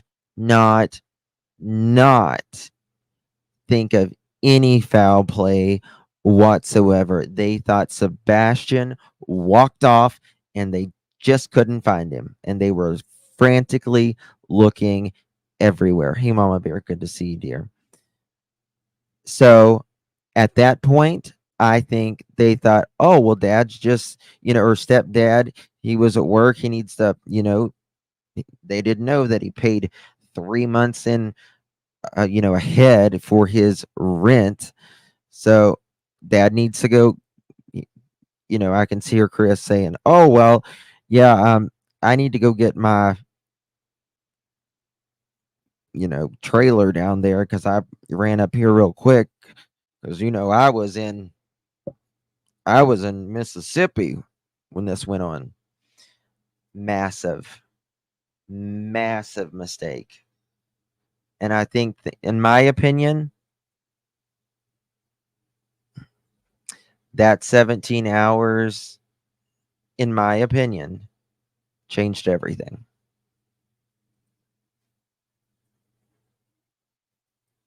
I think that they just thought Sebastian walked out. What did Chris and Katie do with the 2 Yorkies? I don't know if they still have them. I don't know if they got rid of them. I know I've got 2 pictures with dogs. They've only been together, what, 6 or 7 years, and they had pictures with other puppies, and those dogs are gone.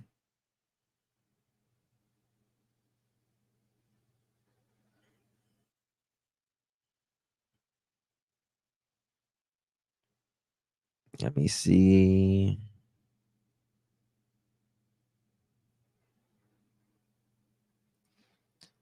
Very sad. I live here. I've seen Katie out, and she looked totally normal.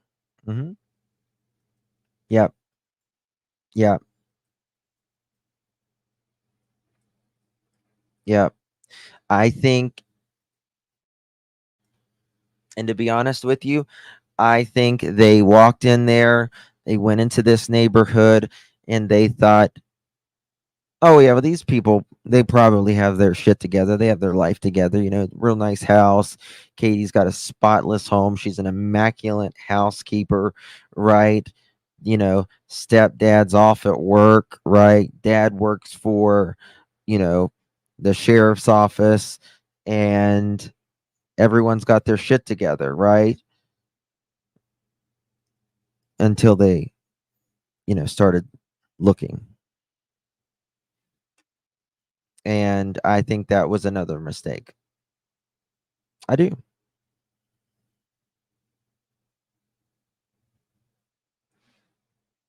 You would never know we were all looking for her kid. Yeah. Hmm. A lot of people give uh Terry Lynn a lot of grief. And let me tell you something. That woman has busted her ass for the last 4 months, day and night, countless hours, getting bit by bugs and ticks and everything else. How could someone give that woman hell? For what? She works her ass off.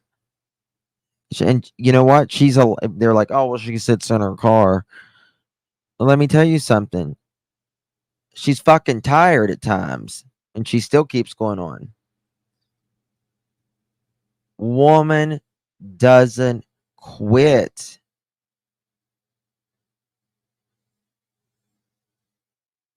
Woman does not quit. Hey, Lisa. I just do not understand. I love Terry Lynn, love her to pieces, and I'm very thankful for her. Jules, my love, thank you for gifting a pearl necklace. Thank you, my dear. If you receive that pearl necklace, please thank our beloved Jules. Congratulations. And thank you so much, Ginger Snaps, for gifting a pearl necklace. It's not every day you receive a pearl necklace. Hello. So please give our sweet Ginger Snaps a big, big thank you, and our Jules. Congratulations to the 2 that won a pearl necklace. Welcome to the team. Thank you. Terry spends more hours in there searching for Sebastian. Terry has searched more in the first 3 hours of her searching than Sebastian's mother ever began to think about searching for her kid. You know what I mean? It's like, no matter how you look at it, yes, and Terry's tires were slashed or got holes in them. Someone did something to her car tires. But no matter how you look at it, if you have a mother out that has a missing kid, and let's say, for instance, a mother did something to her kid, for instance, and she's, you're not looking. What's making you not look? What's making you not look? Right? And if you are a mother out there that is totally innocent, 1000% innocent, and you're not looking, well, that speaks volumes to me too. How could an innocent mother not look?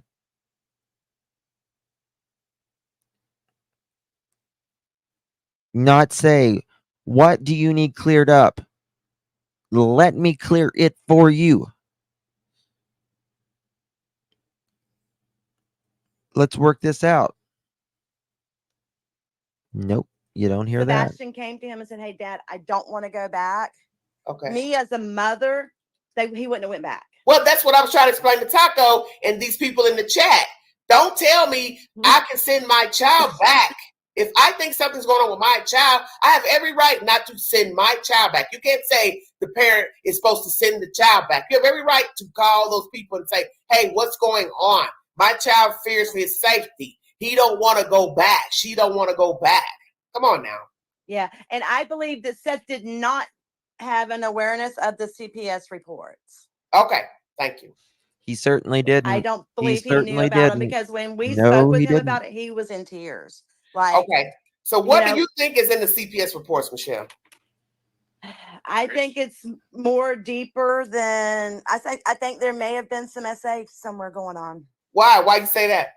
Just the way the responses, the way Chris is so adamant that nobody needs to know what's in these reports. Okay. I don't think that there was SA. Personally, I don't think so. I don't know. Seth knows. Chris knows. Katie knows. I don't. But I do believe there was most likely a bunch of physical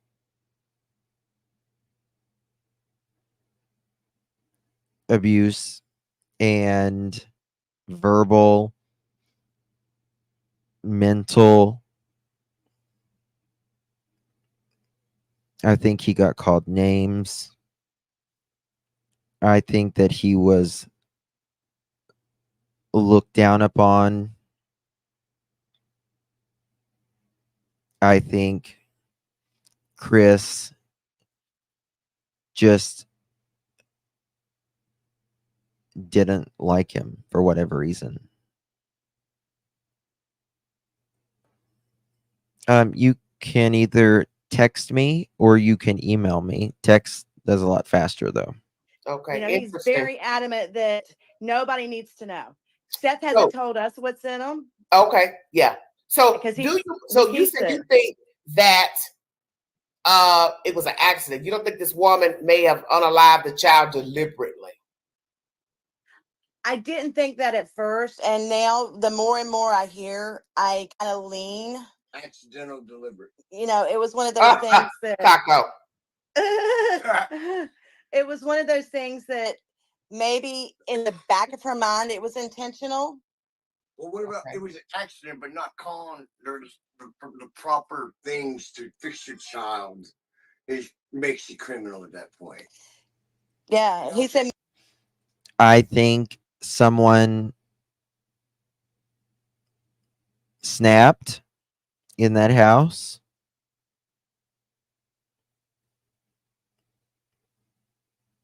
And something happened to his head area. Or I think he was given medicine. Katie went to go check on him right before maybe she went to bed. And he was in bad shape. Or I think that perhaps there had been an altercation. And then he wasn't going to bed.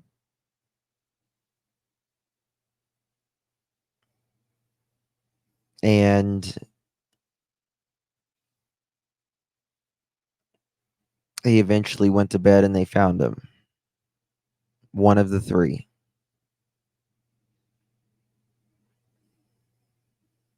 One of the three. Maybe it was an accident, but not. After you smashed him on his head, being an MMA fighter, and not realizing you should. Oh my God, I can't believe it. Taco's crazy. You know what I'm saying? Now he's gonna talk. And, I'm high now, so I'm. Katie is a survivor. She had a hell of a childhood.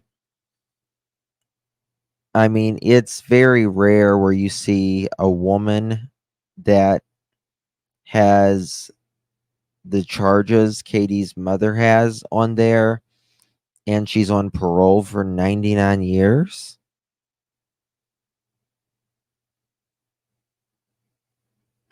And I think that says a lot. I think Katie probably grew up pretty poor, pretty rough.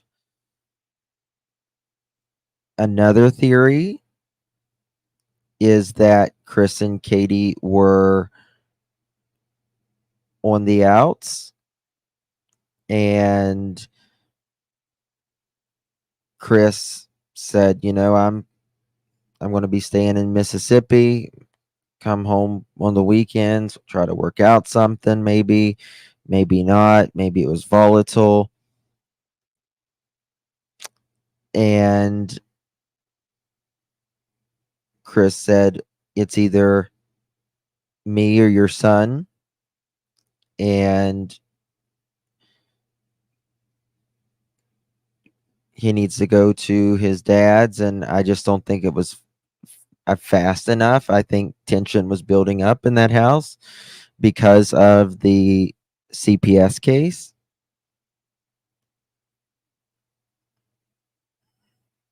And something to that effect. And I think that Katie was really stressed. He wasn't going to sleep. She had just had enough. And she finally gave in to keep maybe Chris and her lifestyle. So fucking yeah. So if that happened and he went to bed and didn't wake up, and then she realized it at fucking 4 o'clock. So then she covered it up. Yes, and she's just as guilty as doing a crime because she covered it up. Yeah, you are guilty when you cover up a crime. The law says you're guilty. Yes, indeed. And then the crime scene gets cleaned. They didn't find nothing. Like he levitated out of the house. Yeah, there was nothing. He floated, like he was like transported. Like me and Seth joke all the time. Like if the aliens abducted him, they should be sending him back anytime now.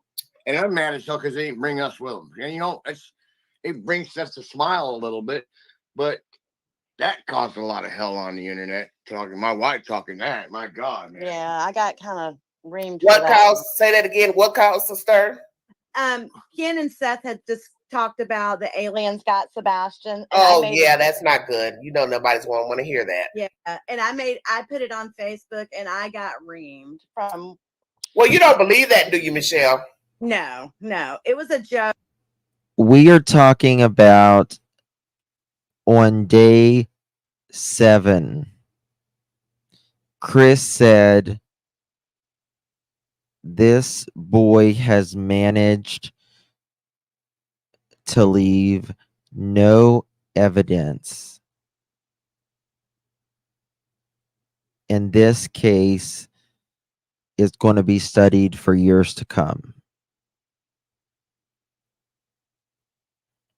Sebastian was only missing 7 days at that point. First of all, Sebastian most likely doesn't know about anything related to leaving evidence right? Yep, that's right, Mohawk. And number two, how would he know it's going to be studied for years to come? It's very concerning, Lucy.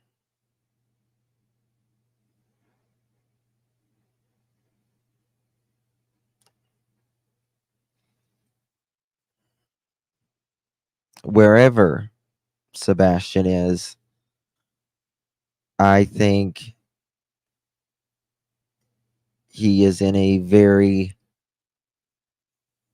concealed area.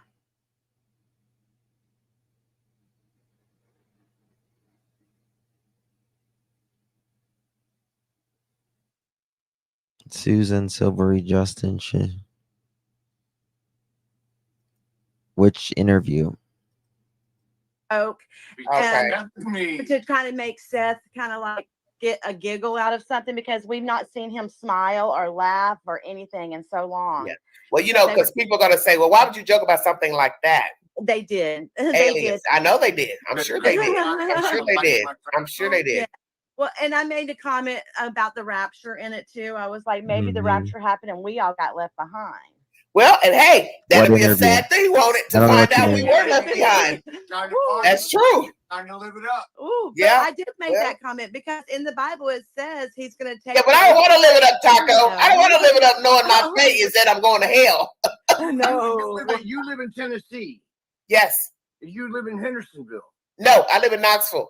I'm 3 hours plus from them. What's up with that dude abducting people and doing exorcisms? He lives in Hendersonville, right? Yes. Yeah, we'll get to the child lived in Hendersonville. No, the guy that had the church in Tennessee, that was in the same town, was it not? I don't know. I don't know who you're speaking of. So if you Google exorcisms, recent exorcisms, it'll come up with a preacher in that We'll town get to it. Okay. that believes that people with autism are demons. Okay, I hadn't heard of it.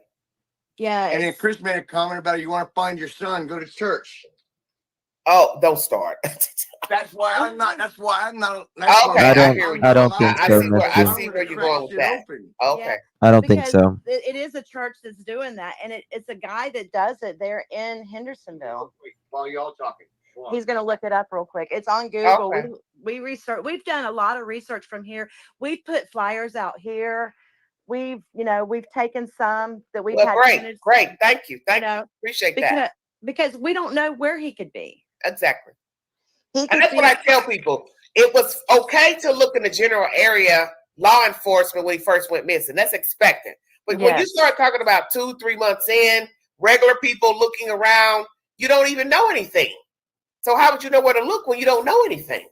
Correct. You don't know where to look. And this case has hit an all-time low of idiocracy. Okay. This case is horrible. It makes me sick. Is Father Dan real? Okay. Thank you. It's national news. Really Michelle. Yes, ma'am. Go in your phone and are you on IG? Instagram. Yes, ma'am. Well, look me up. Big Sexy 71. Send me a message because next time when I do a live, there won't be a chat because I see what I'm gonna have to start doing from now on. So you look me up next time. We'll talk if you want to talk, and there won't be no more chat. Okay. Because I don't have time for all this nonsense that's going on right now. So next time we talk, it'll just be us talking one-on-one. Okay. So just go on your phone now and pull up Big Sexy 71 and send me a message.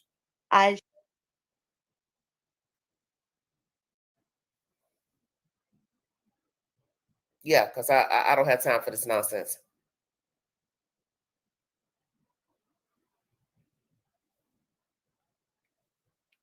There's nothing about getting him ready, Valentine, which is weird.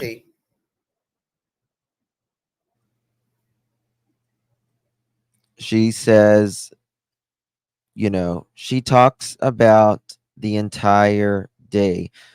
We woke up that morning. That was Sunday morning.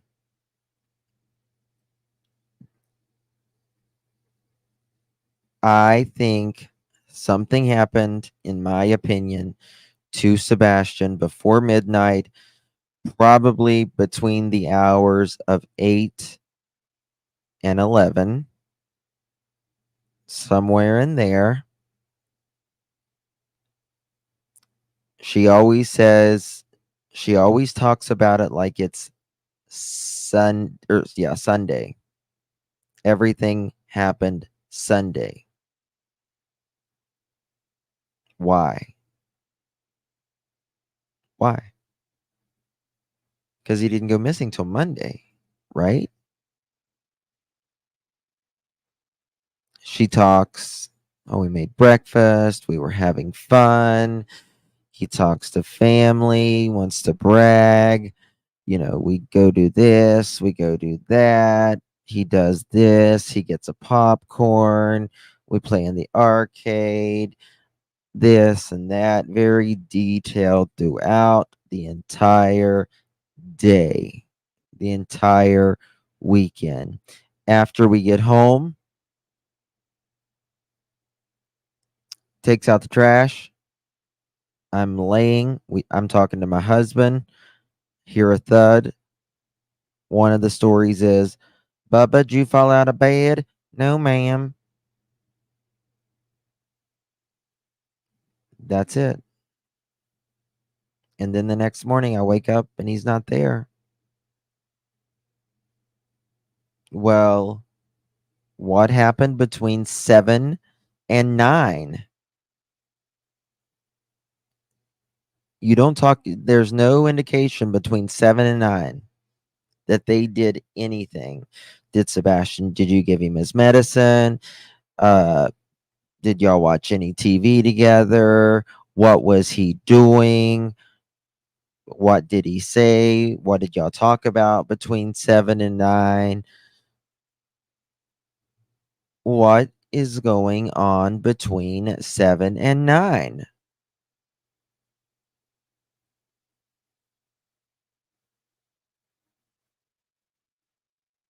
Because usually, for those of us that have kids in school, right? Sunday night, make sure you take a shower. Got to get ready for school tomorrow. Do you have any homework?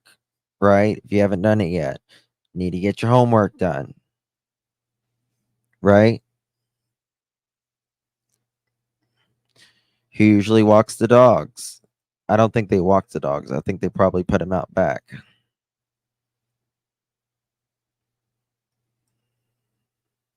Nothing. Nothing.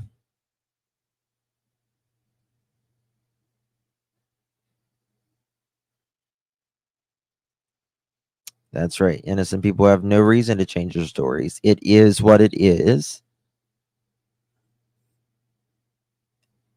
And it doesn't change. Now, it's interesting how the neighbor says, hold on, I'll find it. Give me a second.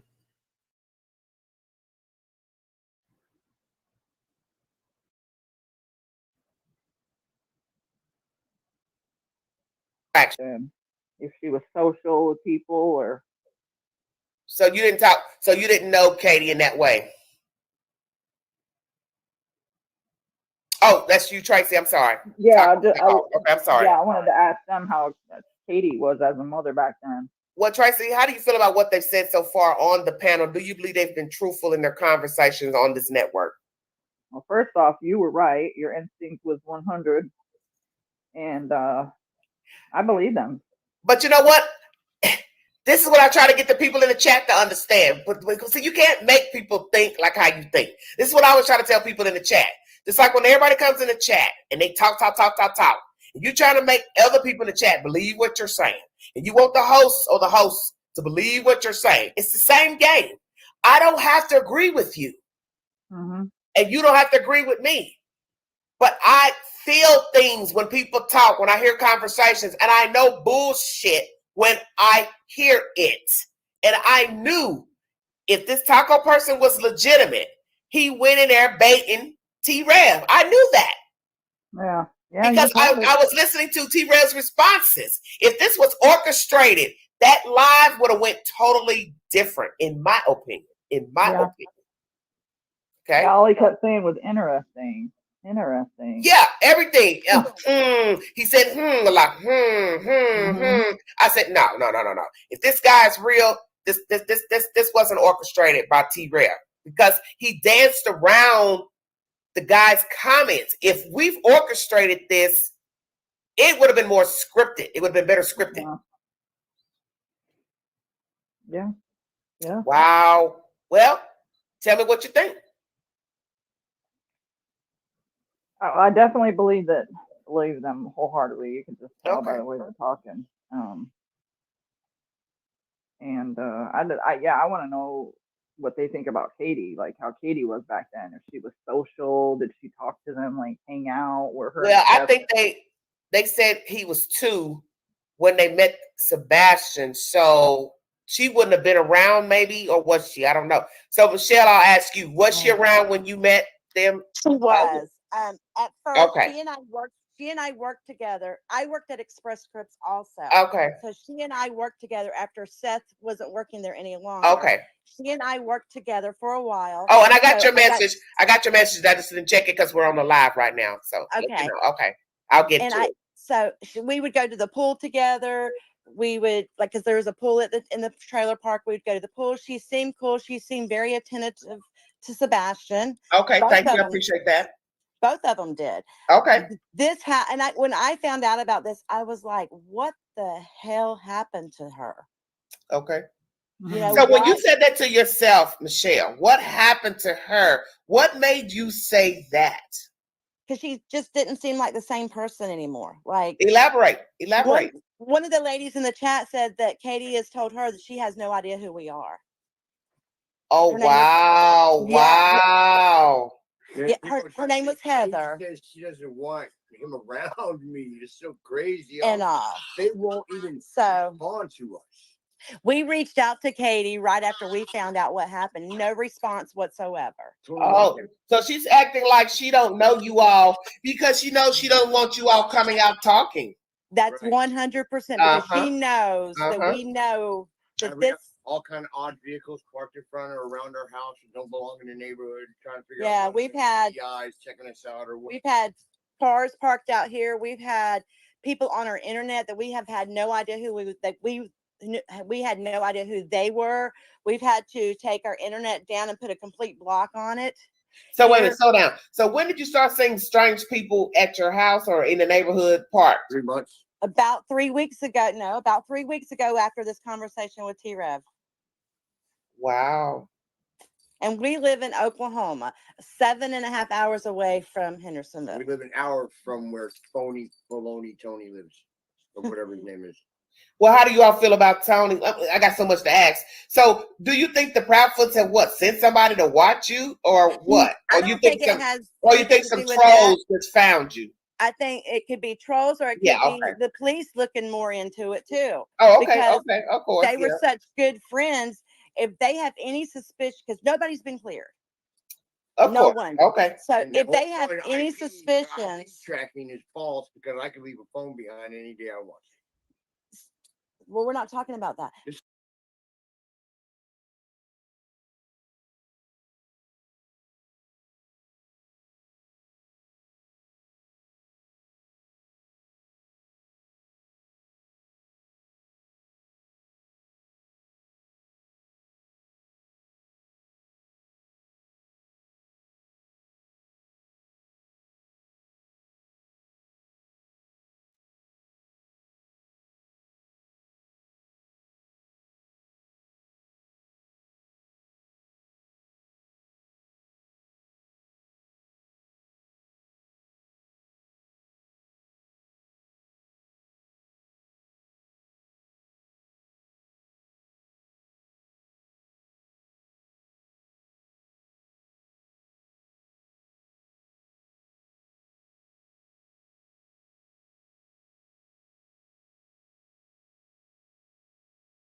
Oh, shit. I just read all of that. Start again. Here is a text from Chris.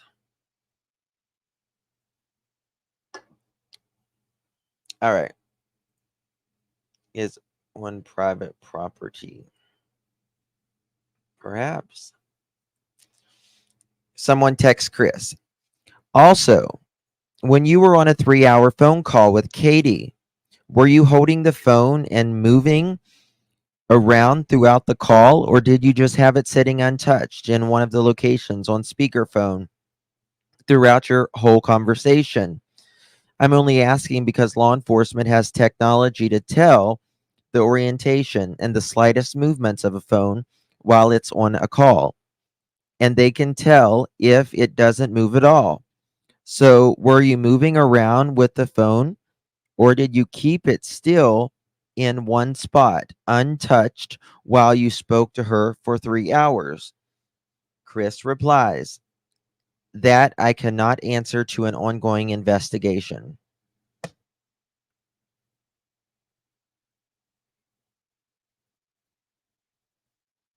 You cannot answer that you were moving with your fucking phone for, you can't say whether you were moving with your phone or you just had it set down. You were 3.5 hours away, remember, Chris? Why can't you answer that? That seems weird.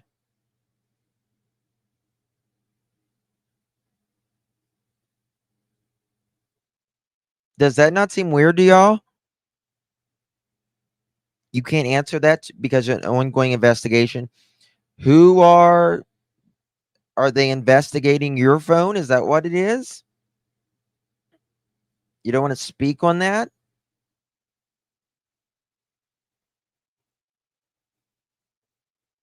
That I cannot answer due to an ongoing investigation.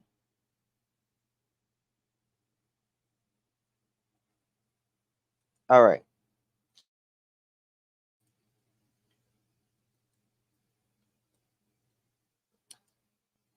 The person asked, okay, yes, I understand why you can't speculate what happened due to an ongoing investigation and not really knowing what happened. That's fair. But you can surely tell me about the cell phone call and if you were holding the phone during the whole conversation or if it sat unmoved on speaker the whole time while you relaxed and talked to Katie for 3 hours. That's a very simple question to an answer, in my opinion, due to an answer.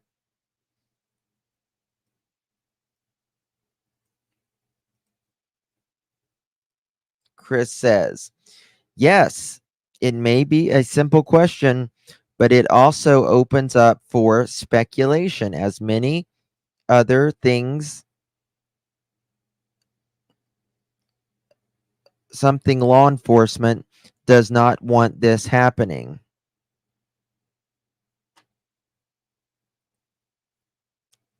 Um, what the hell does that mean?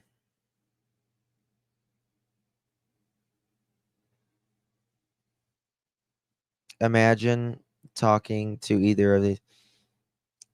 That should have absolutely nothing.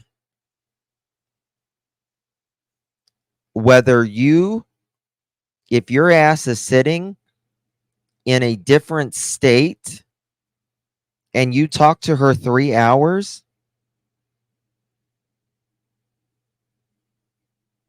Oh, yeah, Mohawk. Yes. Kathy has the VoIPs. Chris has it. They all have a VoIP. They all have it.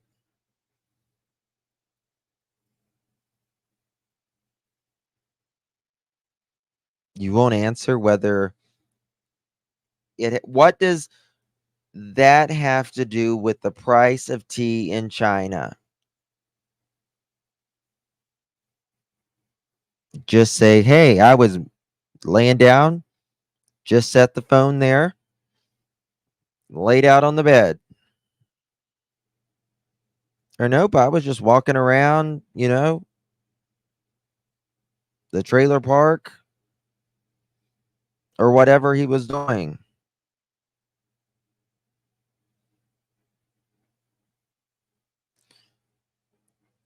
That is why Chris does the FaceTime video on Messenger.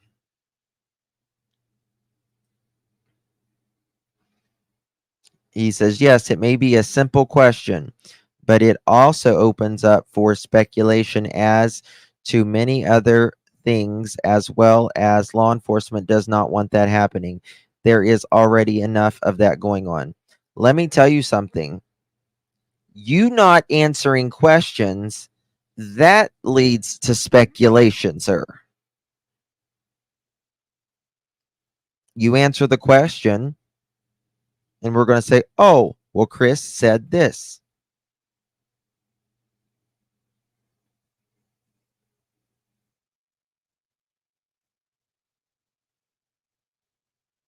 You saying he always blames it on law enforcement. If you ask him a tough question, oh, I want the tough questions.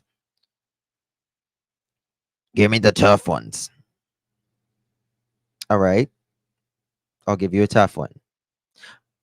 I can't answer that due to an ongoing investigation.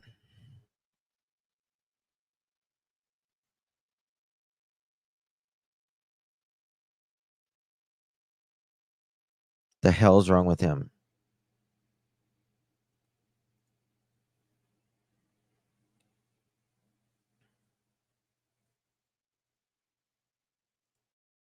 Dispatch Crystal to the office, please. Dispatch Crystal to the office, please. No excuses, dispatch. No excuses. You had to work an annual festival. Huh. You should have taken us with you. It's good. Good to see you, darling. The deep voice. Good to see you, my love. He could be. He very well could be. So he won't even tell us if his phone was moving, if he was standing up, if he was sitting down, if he was on a squatty potty, if he was walking around his trailer, if he was walking in Walmart, if he was walking in Target, if he was, wherever. Can't even give us that. There's something else I want to show you, but I wanted to mention that to you. I'll pull it up. So 1 second. it's weird that we have had people, strange cars parked outside of our house, They're amazing. just sitting there, and people in their cars, and they had their camera pointed toward our house, just looking like, they're happy. And I was like, something's weird about that. Their cameras. What do you mean their cameras? Their phones, like their phones. Oh, their phones, like out their car, standing outside their car. Yeah. Okay, I got you. And having a conversation in our direction. Oh, and we've told her we have nothing to hide from anyone. Seth has nothing to hide from anyone that we know. She's not. She was wanting the blanket to cover her up. She's chewing on her tail. So that's what we feel. He was at work. Now, if he did something, which I 100% highly doubt he did, he did a damn good job at it. Okay. He did a damn good job because he's covering it up by being out there looking. He's doing everything he should be doing as a father. Traveling an hour and a half. Come on, it's too much. Yeah, it's too much to think that he literally would have had something to do with it. And then people were accusing my husband of being that guy that they arrested in Illinois.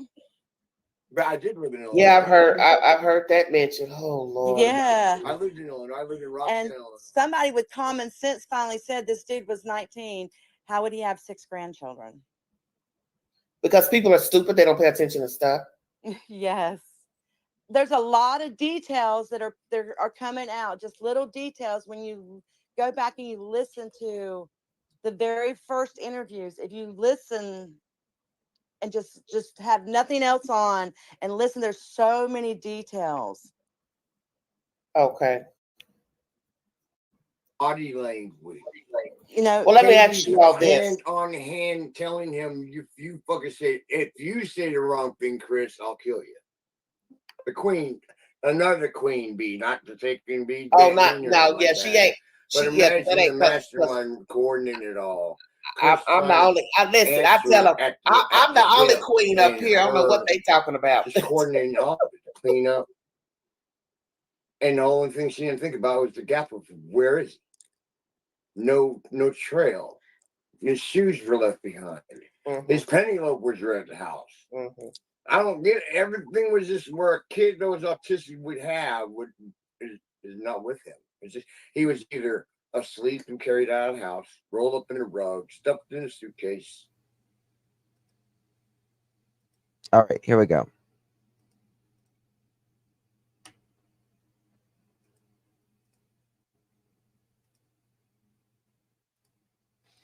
I was told by a close by neighbor the morning she saw Katie outside with police. When she went to take her kids to school, she stopped and asked what happened. Katie told her she told Sebastian to go to bed around 9 o'clock. She fell asleep on the couch. This is the first story that Katie ever told, probably even before the police, because she was taking the kids to school. We didn't get the story until 7-8 days. This is the neighbor talking to Katie as she's taking her kids to school. She told Sebastian to go to bed around 9 o'clock.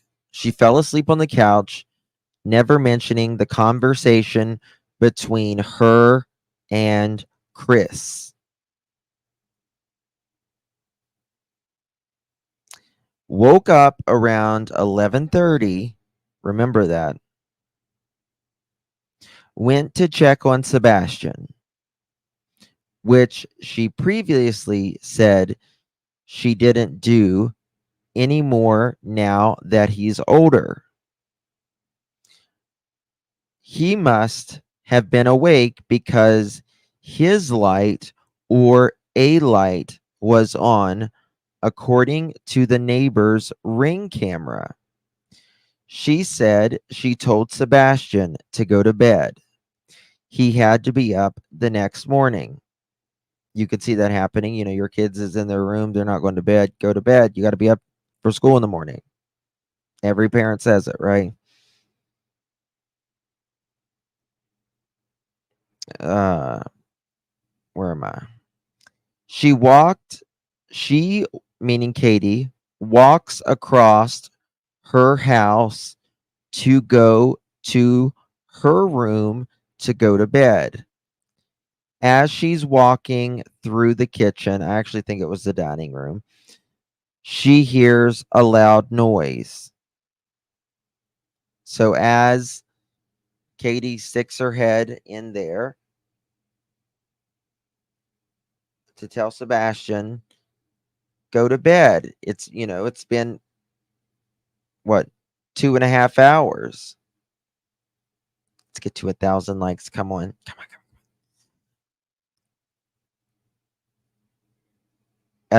This is at 11:30, right? She says she goes back, like she's going to her room, and that she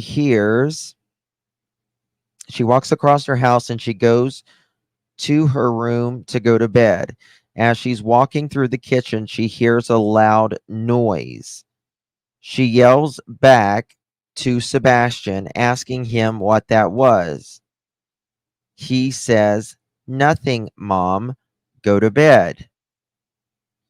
So she does. According to the neighbor close to them, their ring camera shows the lights going on and off because it's so dark. This neighbor also mentions seeing a silhouette in the front room, possibly dining room window of a for a couple minutes, and then all the lights go off.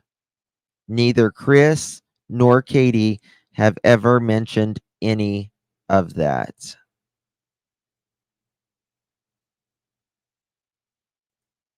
That's exactly right. The forever changing story.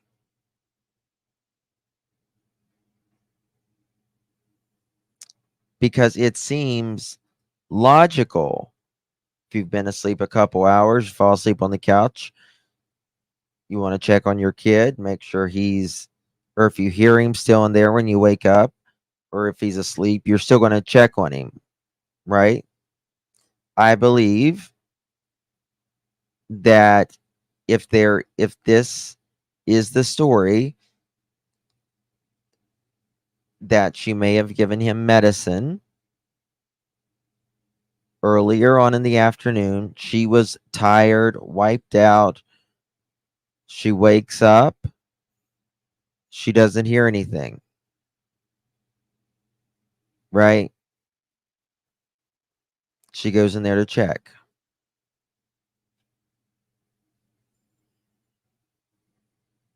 And finds him. Thank you so much, Miss Tori. Just like when he was on Nancy Grace and said, "Can't give info about work fan." And Nancy was like, with a snarl nose. Yes. Yes. Nancy's like, I forget the term she used, but what's the, why would that be considered, confidential information? Doesn't make sense, right? Doesn't make sense whether you can say, "Oh yeah, I mean, we talked for 2 or 3 hours that night. I was laying on the couch, uh, and you know, then I got up to make me a snack or some dinner." But you can't say whether you moved the phone or not. I don't buy it. Why are you up this late, young lady? I have never seen you at this hour. Looking out the window seems like, is anyone outside looking in? Any lights on? People walking? Guilt? I don't know. Yes. Why is that privileged information? That was it. Yes. Doesn't make sense at all. You can't sleep. Oh, I'm sorry. Doesn't, and it just goes, he was like, "Well, I don't want speculating." Well, how about you give a freaking answer so there won't be any speculation? Foul play from word one is what I say. Yeah, Terry But Rock. we And can there's no scream that all accountability. we want. We have no way to prove it. That's where Right? the problem Nobody stand lies. there in the freaking yard and yell it. But I think she's afraid if she sees Ken that break she's her. going to break. I break her. All I gotta do is stand there. I think she's afraid. He's like, I'm coming to Tennessee and I'm gonna sit in every restaurant that they're in and I'm going to have a picture of Sebastian You know the posted to my cardboard face. cutouts, the cutouts, the poster cutouts for the life size. I want a life-size half of friggin' Sebastian. So if they go out to eat, I can go to that restaurant and sit at a booth with Sebastian and have lunch with Sebastian in front of them. Just be Sebastian. Katie says that night that she was not drinking and that she used no substances either.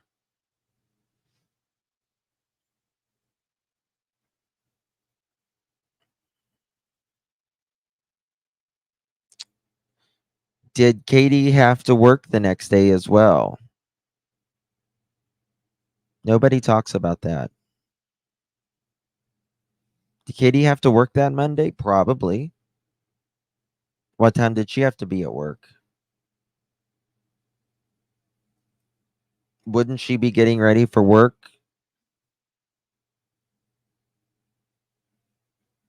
You know, getting Sebastian's clothes, you know, laid out for the next day? And me and Uncle Taco and That's Sebastian what I going for a do. walk, and we walk on. That'd be a terrible YouTube channel. Let me ask you two something. How do you all feel about Tony Mathis and his role with Seth?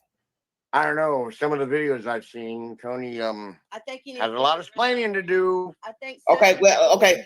Taco, Michelle, let me let Taco go first, and then Michelle, you go after him.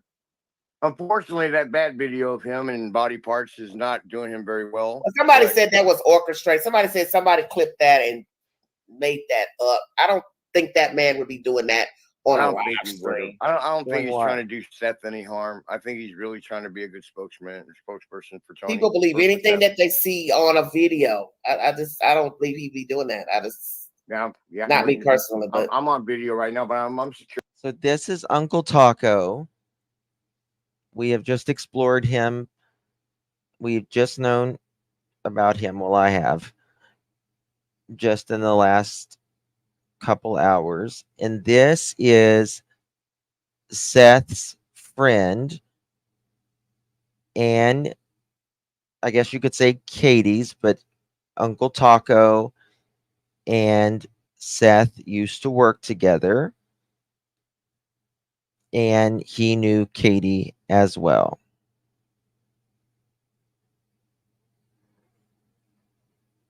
He is telling what he knows about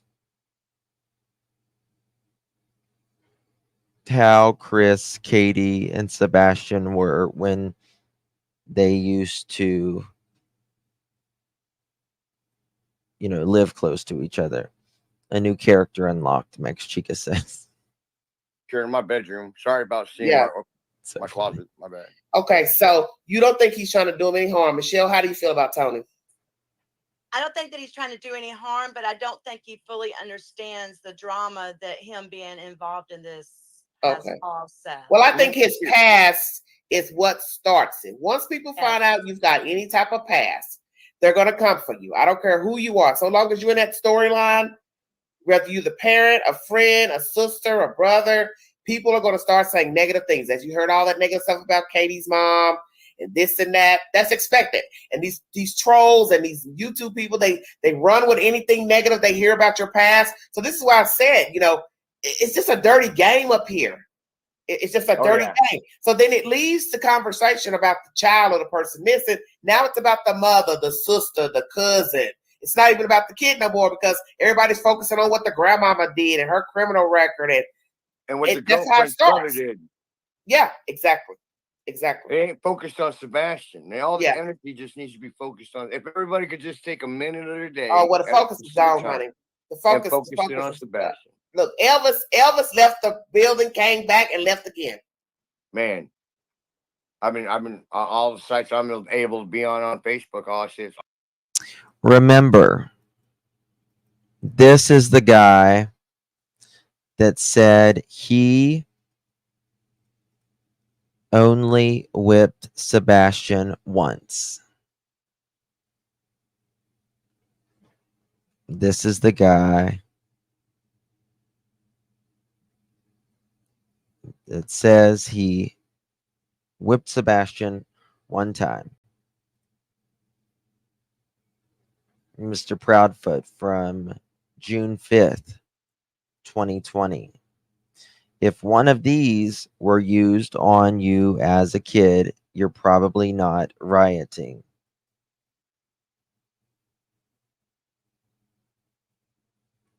That has nothing to do with rioting, whether you was... He's an idiot.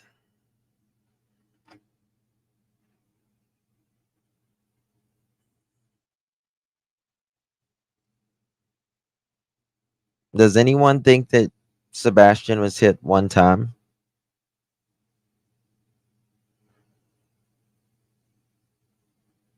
I don't. I certainly do not think that at all.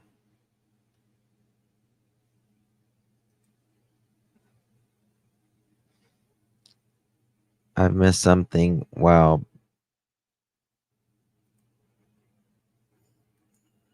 Yeah.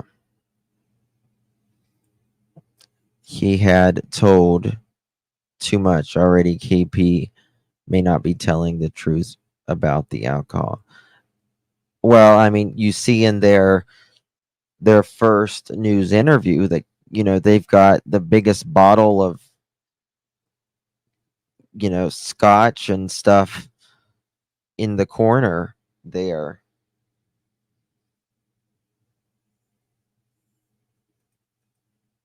Yeah. I wonder if he would take a lie detector test about stuff about that. Did you just hit Sebastian one time and one time only?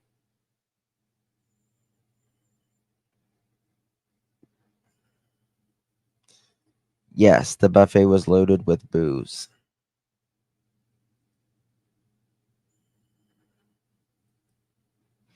I find it strange that Uncle Taco comes after Seth went to Texas. What do you mean went to Texas? I don't understand.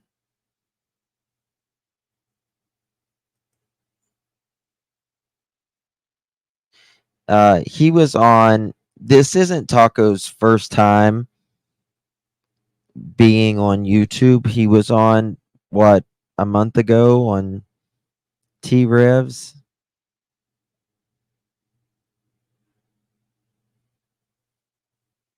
I don't know his real name. I agree, Holly. Yes, she looks very much like it. Once a liar, always a liar. Once a cheater, always a cheater. Once an abuser, always an abuser.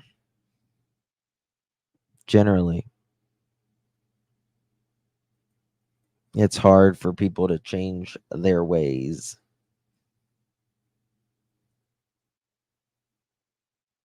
Michelle is his wife's name, but we only know him as Uncle Taco. Yeah.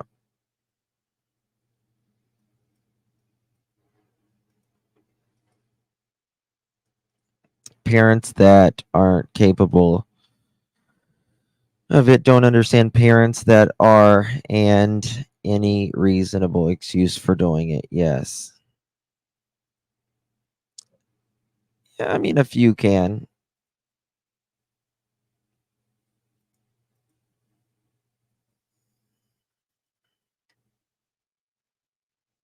Katie and Chris were caught sleeping together. They said, I mean, I absolutely 1000%. Let's taco about it. You're funny. You're funny. And you're funny. I absolutely believe they were cheating. Abso-freaking-lutely believe they were cheating while she was with Seth.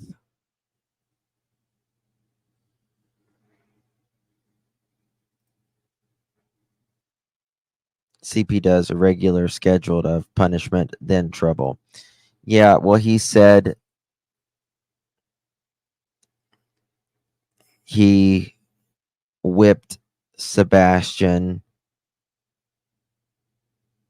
one swat with the belt on the outside of his clothes on his buttocks. It's his words, not mine. And they're having dinner, and the CPS lady comes and he's like, "Oh, hi, you again." Okay, that's weird. And then he says Sebastian's sitting there because he's in trouble. Well, you just whooped him. He's still in trouble even after you whooped him? I thought that's what you whooped him for. Think about this. It was because of a fucking belt, guys. A belt. Not that he forgot it, but that he lied to him. So if he would have said, "Yeah, I forgot the belt," you wouldn't have whipped him? Mm-mm. Nope. I think he would find any excuse to whoop him. It's my opinion, though. It's my opinion. All right, guys, I am off for the evening. Thank you all so much for joining me. Really do appreciate it. You guys are absolutely amazing. I may, it depends if I sleep or not, be live in a little bit on my Hey Sweet Tea. I'll let you know if anybody's up later tonight. If you're a night owl, I might see you over there later. We'll see. We'll just have to see. We'll finish this tomorrow and then go over the other interview that Uncle Taco